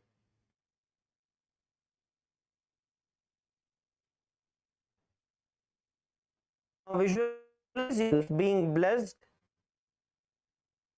by Lord Brahma in your inner space, and have the japa Om Nityananda Paramashivoham. Brahma Brahmave Ekadamaro Dattva Tishte Dandakritirбhavi. Okay, relax. Okay, relax. Yes. Next, we are going to be performing the Garudasana 3. So, as you are standing firmly on your left foot, now we are going to rotate our right foot around the left foot. So, rotate it around that and rotate your hands as well. Cross your arms and hands, trying to bring your palms into the Namaskara Mudra.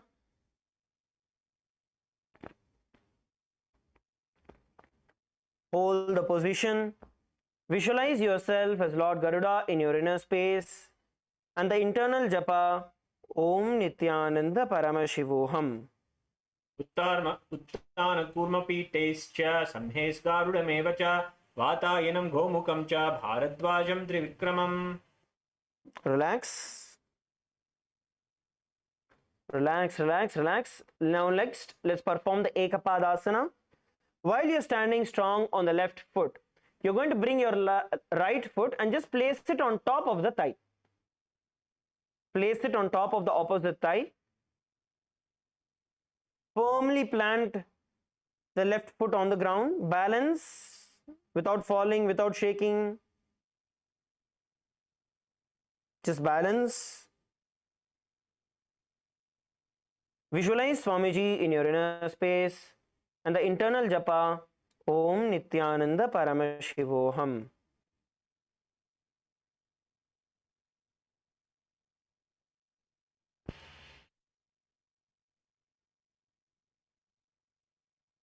Just stand still.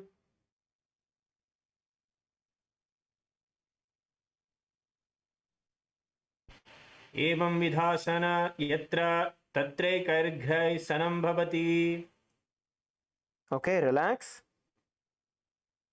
The next asana we are going to be performing is going to be Dhruvasana. If you remember, we had stretched one foot out and we rotated, right? Same thing we are going to now do it on the right side.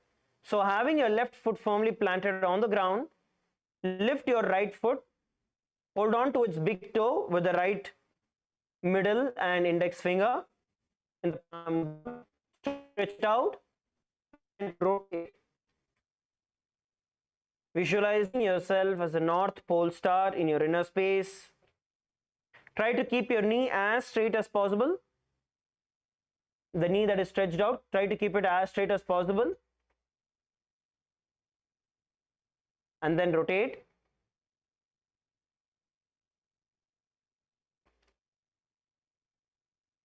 Visualize yourself as a North Pole star in your inner space while you're doing that. And the internal japa, Om Nityananda Paramashivoham.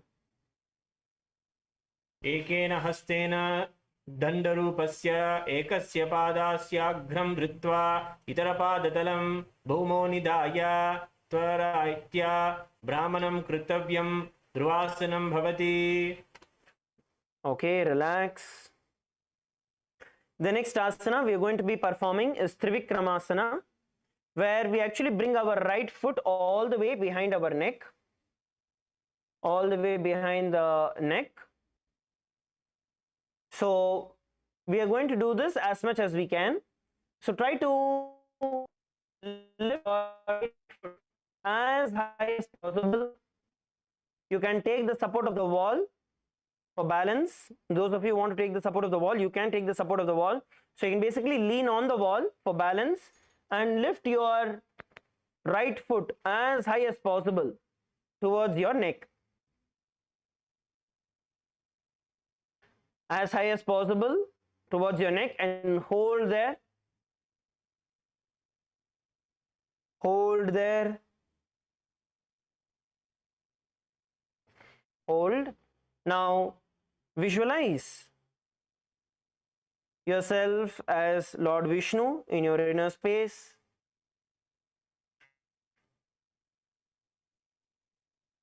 Om Nityananda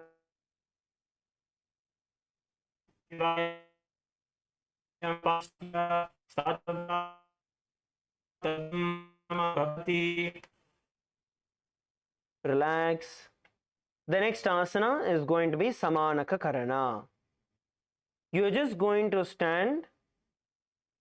Just bring your feet close. It doesn't have to touch each other, just close to each other. Toes slightly pointed outward. Keep the hands to the sides of your body and relax. In a standing position, close your eyes and see how your body is reacting.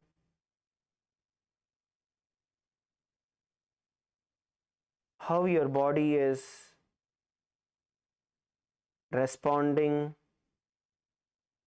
See where you have the discomforts, where it is hurting you. Just look in. Listen to your body.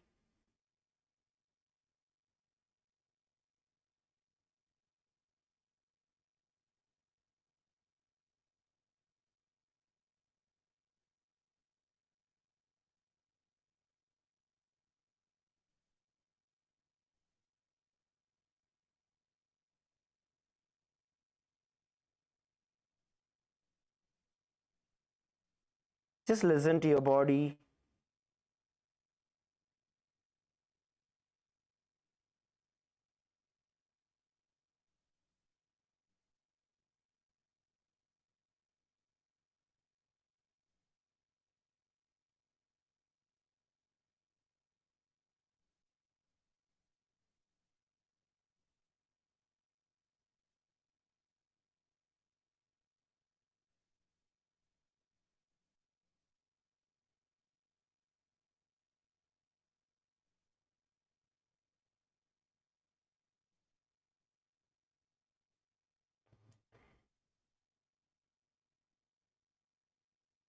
Now from here we are going to enter into the next asana.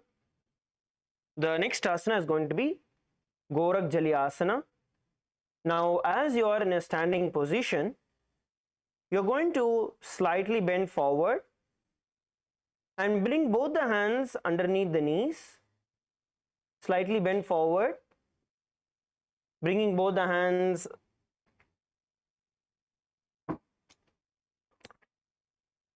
behind the knees and interlock your fingers.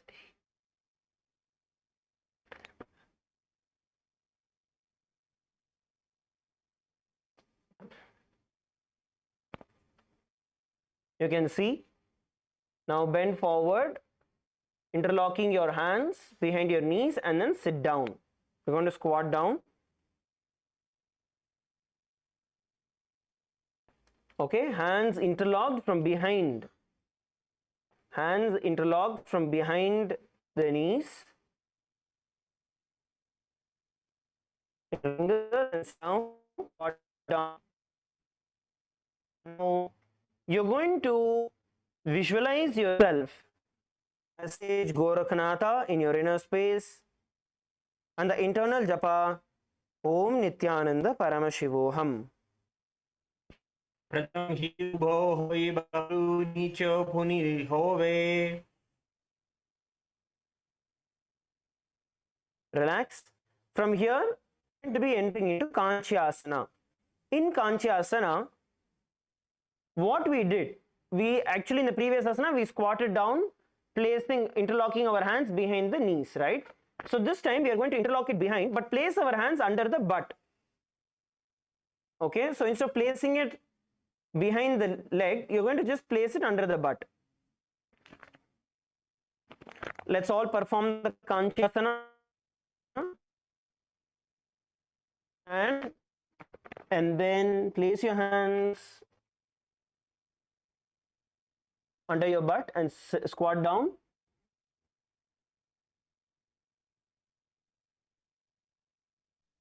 And hold the position. Visualize yourself as Swamiji in your inner space, and the internal japa Om Nityananda Paramashivoham. ऊरुमध्यात् हस्तो निवेश्य नितम्बं धृत्वा पादतलाभ्यां भूमिमवस्तभ्य तिष्ठेत् काञ्च्यासनं भवति. The next asana is going to be Bhairo Asana, which is going to be a progression from this. So now make sure that your feet are together. Bring your feet together. Bring your feet close together. Bring your knees together. Bring your feet and knees together. And now place your hands under your butt, interlocked under your butt. Keep your back straight. Bring your back straight. This is Asana. So feet together, knees together, hands interlocked under your butt, and keep your back straight. Kailasa Malaysia, let's continue. The female team. Come on, we have few more asanas. Come up, come up, come up. Come onto your feet. Bring your feet together. Knees together. And have your back straight.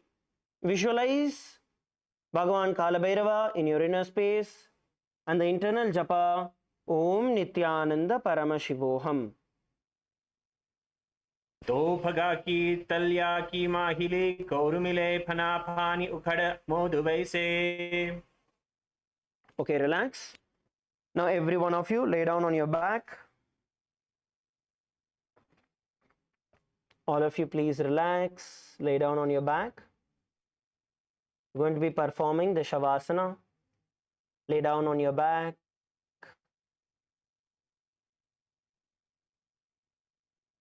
Palms by the side of your thighs.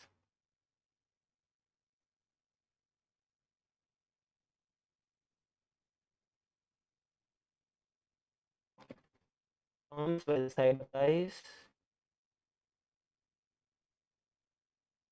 Palms beside your thighs. Don't keep your hands on your stomach, under your head, on your chest. Just place it beside your thighs, palms facing upward. have a slight gap between your feet, slight gap between your arms and your body. Just lie down and relax.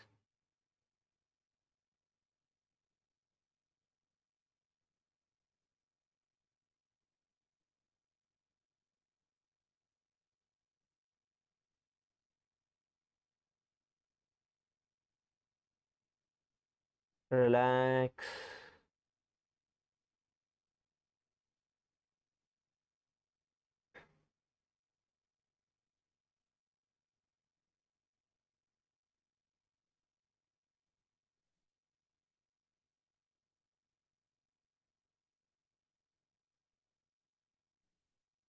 Be in a relaxed position.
See where the discomfort is.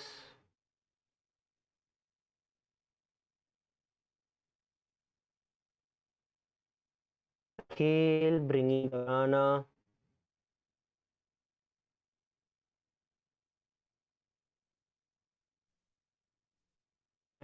Healing.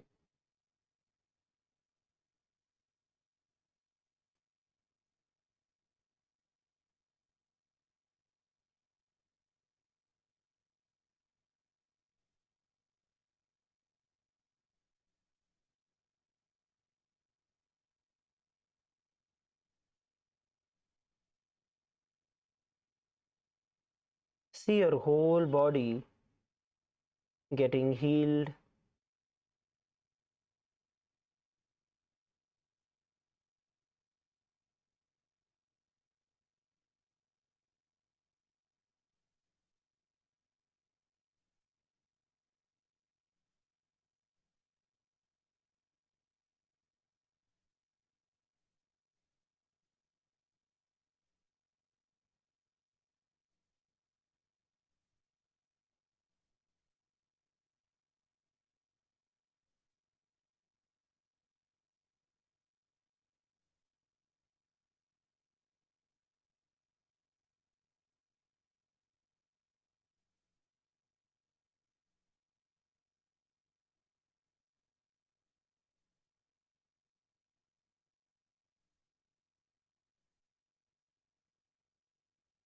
Inhale and exhale.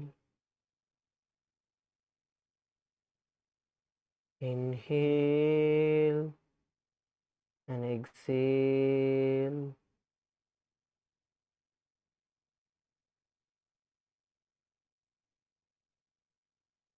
Inhale and exhale.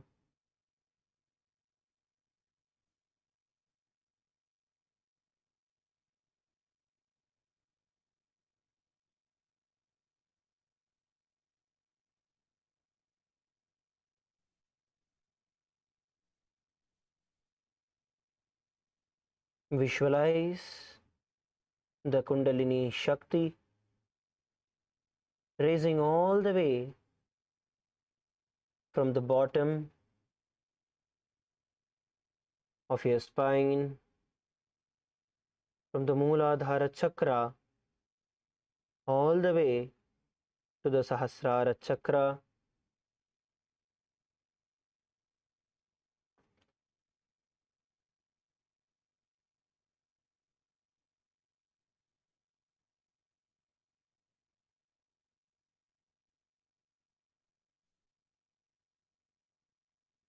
Pull the Kundalini Shakti up through your spine.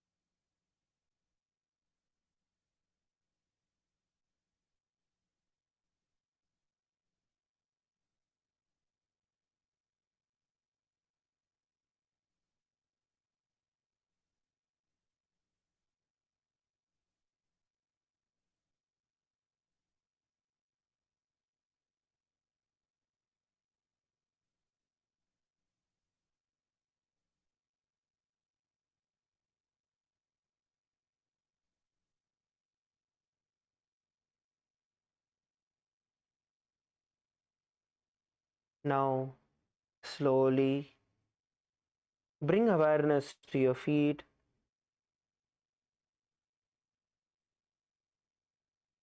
Slowly shake your toes, shake your fingers,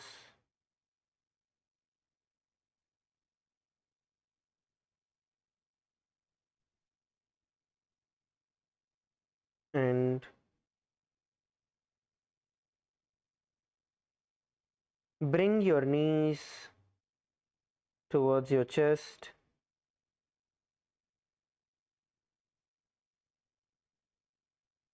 Bring your knees towards the chest. Slowly roll to the right and left. Roll towards the right and left. And slowly come up.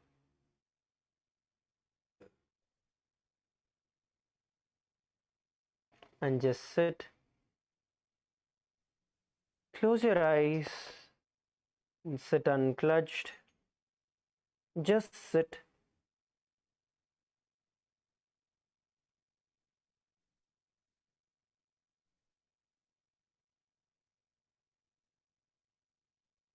Just sit.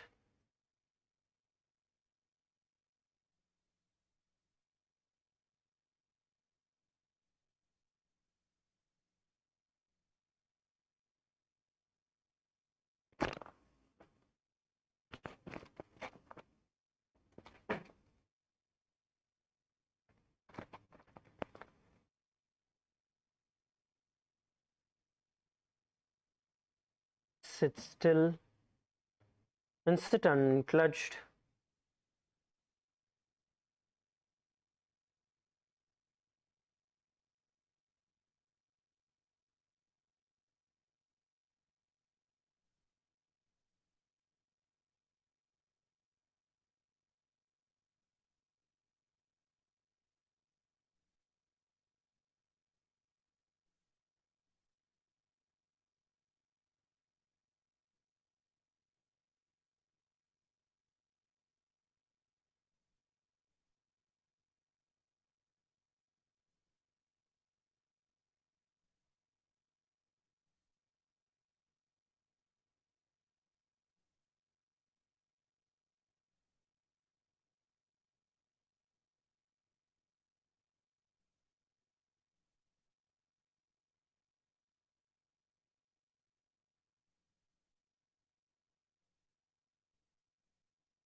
Sit still.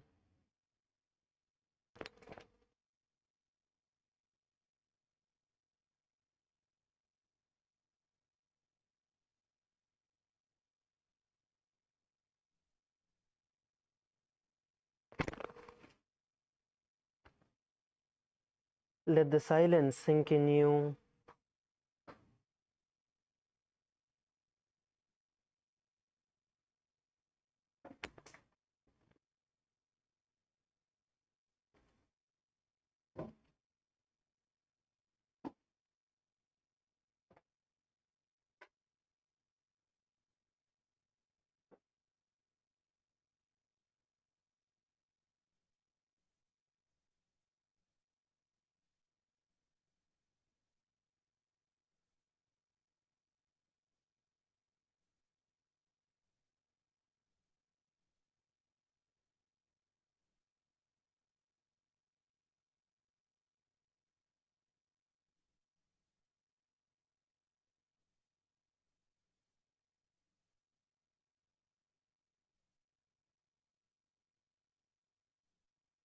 See your whole body getting rejuvenated, being filled with the energy.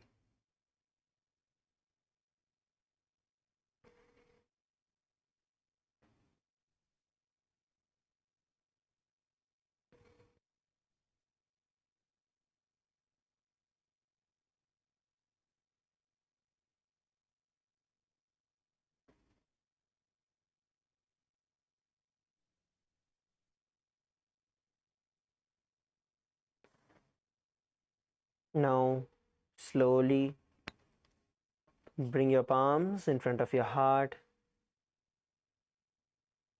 Join your palms together. Visualize Swamiji in your inner space.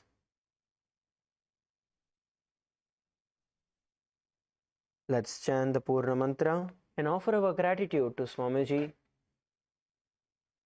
Om Purnamadav Purnamidam Purnat Purnamudachyate Purnasya Purnevavashishyate. Shanti Shanti Shanti. Hari Om Tat Sat. Sarvam Bhagavat Shri Nityananda Paramashiva Padukarpanamastu. Om Nityanandam.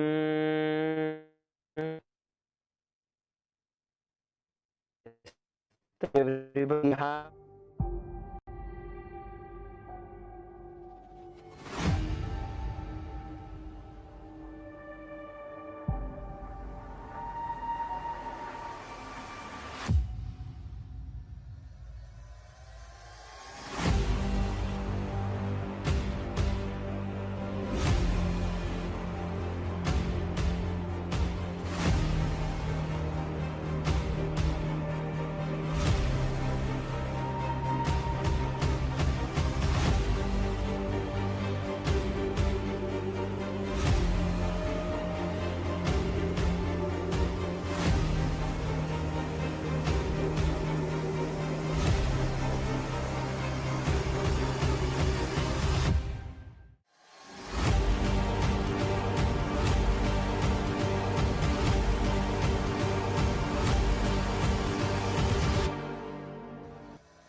Nitya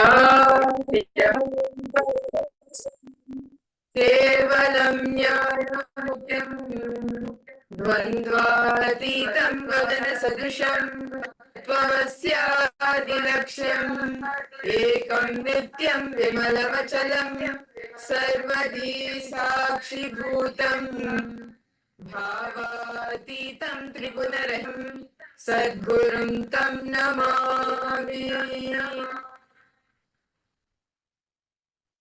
Nityananda, welcome each and every participants for today's Paramashivoham program. Today, all of us are entering the very exciting session today, where all of us are going to be understanding power of sound. How using sound you can manifest your reality. As in the first day of the program, where we understood that through sound, it is through sound, through the nada, just by accessing the right frequency, we can manifest any reality.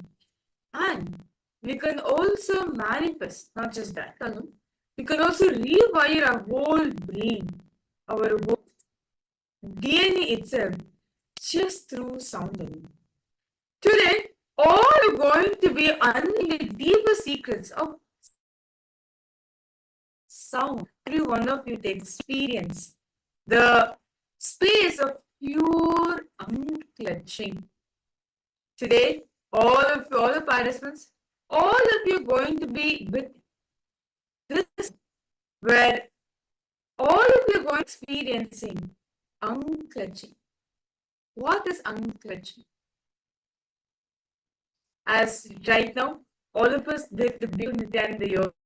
I would like to request all participants to post how was the yoga for each and every one. Ma Ghora Rupini, Nityananda Ma Siyavu, Ma Sharmin Nityanandam.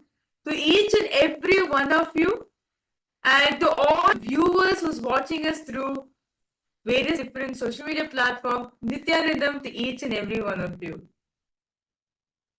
Today, all of us will be blessed with the blessings. All of us will be blessed with Bhagavan Dakshinamurti, form of Parameshwar Swamiji will be manifesting the form of Bhagavan Dakshinamurti, the one just through silence can give you even enlightenment. And see, usually many of us, we think it requires lots of teaching, sitting, listening to actually imbibe the different truths. But Dakshinamurti, Bhagavan Dakshinamurti, just power of silence, a pure maunam vyakyanam, he gives the experience of enlightenment. And today, as we will be seeing, let us all begin our day with manifestation. See, understand, power manifestation also happens when your consciousness, like the sound, when your inner chatter reduces, that is when the power must also manifest. When you're in that unclutched phase, that is when powers also manifest. So shall we all start our day, enter into the power manifestation after the yoga, the Nityananda yoga that all of us just did? Actually, 2 times, which are the best times, the times that you should do power manifestation. 1 is after the darshan, 2 is after the yoga. These 2 times, if you do power manifestation, all the powers, it will be a part of your being. So shall we all enter into the power manifestation? We'll be starting our day with the third eye reading. Can I request the participants to please your eye bands? You can bring a cloth and your eye band to tie your eyes, or even a cloth. Please take a moment to bring it and you can tie your eyes. So all of us are preparing to receive. As all of us are preparing to do the power manifestation, first power manifestation for the day, let us now listen to it. It is important for each and every one of us to understand and cognize the direct words what Paramashiva says in the Agamas. Paramashiva says in the Vijnana Bhairava Tantra, Sutra 34, Dharana 11. Paramashiva says, Kapalantarmanonyasa Tishtanmilitalochanaha Krena Vanadardhyat Lakshayet Lakshamuttamam. Very beautifully, Paramashiva said the very meaning. By fixing the mind on the inner space within the crown center and sitting stably without any movement, having the eyes closed in succession, by stability of the mind and inner space through the power of the third, one directly sees the ultimate goal Laksham, having the vision beyond sight that reveals any object or place, attaining the space of oneness with the source Paramashiva.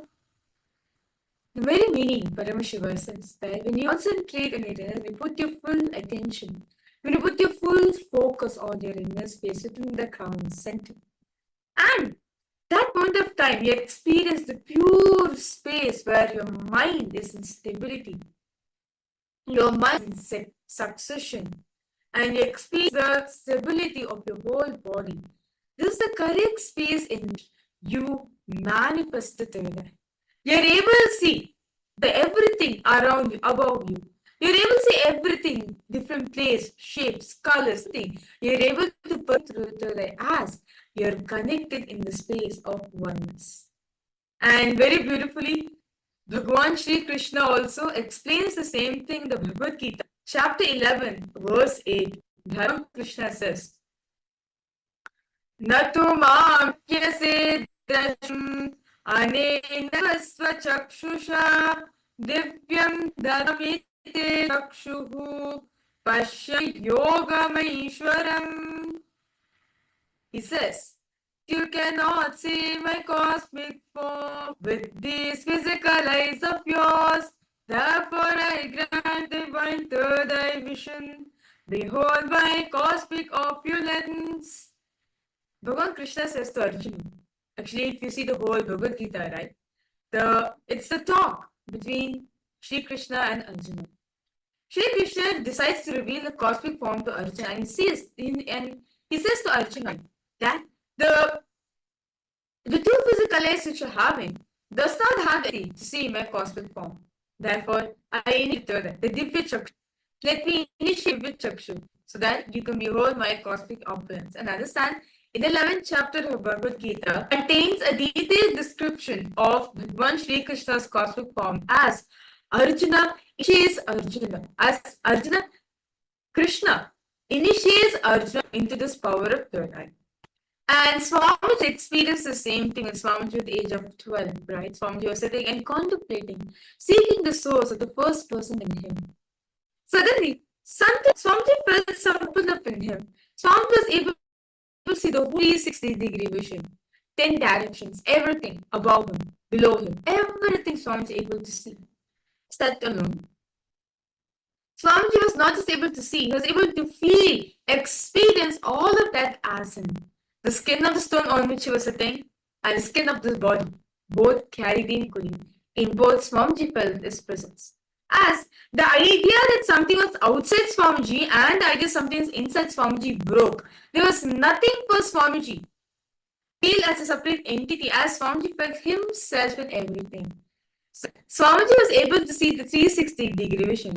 The next moment, Swamiji realized he was not just able to see, he was able to feel, experience all of that as him. Right now, all the participants all are in the space, right? All of us get the beautiful Nitya Yoga, right? This, what Paramashiva says in the source scriptures, in the Vedas and Agamas, what Swamiji's experienced at the age of 12, that's the same is all of us are in right now. Just by doing the intense Nitya Yoga, all of us are in that state. So without any further delay, let's now enter into today's manifestation. I hope each of the participants, all of you, have been able to bring your eyeband and your cloth to ties.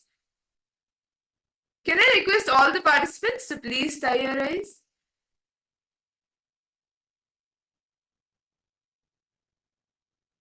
Ma Guru Rupini, Ma Sharma and Muse. Okay, Marcia, also you have tied your eyes, that's nice. Ma Ananda Guru Rupirima Nitam? Yes. Can I request you to please come on camera? Ma Wong Hanyu, Nityanandam. Okay. Let's start with the pronunciation.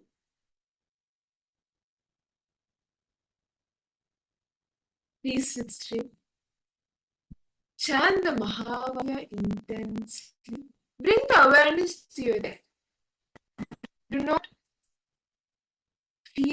not have any doubts or do not react in any way to what is happening externally. Just bring awareness to your third eye.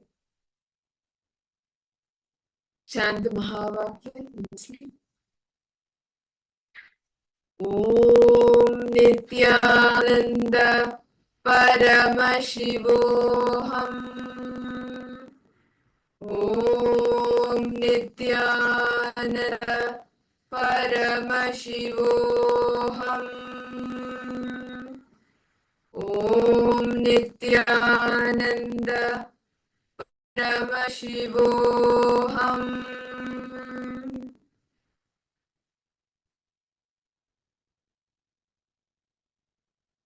We will now be projecting an image for all of you. Through your third eye, what is the image that is being projected? The colors, the objects, the entire scene. What is there in the image? And whatever Swamiji shows you, go on revealing that and sharing that. Do not filter out anything. Paramashivoham Paramashivoham Om Nityananda Paramashivoham Om Nityananda Paramashivoham Om Nityananda Paramashivoham Om Nityananda Paramashivoham Om Nityananda Paramashivoham Om Nityananda Paramashivoham Om Nityananda Paramashivoham Om Nityananda Paramashivoham Om Nityananda Paramashivoham Om Nityananda Paramashivoham Om Nityananda Paramashivoham Om Nityananda Paramashivoham Om Nityananda Paramashivoham Om Nityananda Paramashivoham Om Nityananda Paramashivoham Om Nityananda Paramashivoham Om Nityananda Paramashivoham Om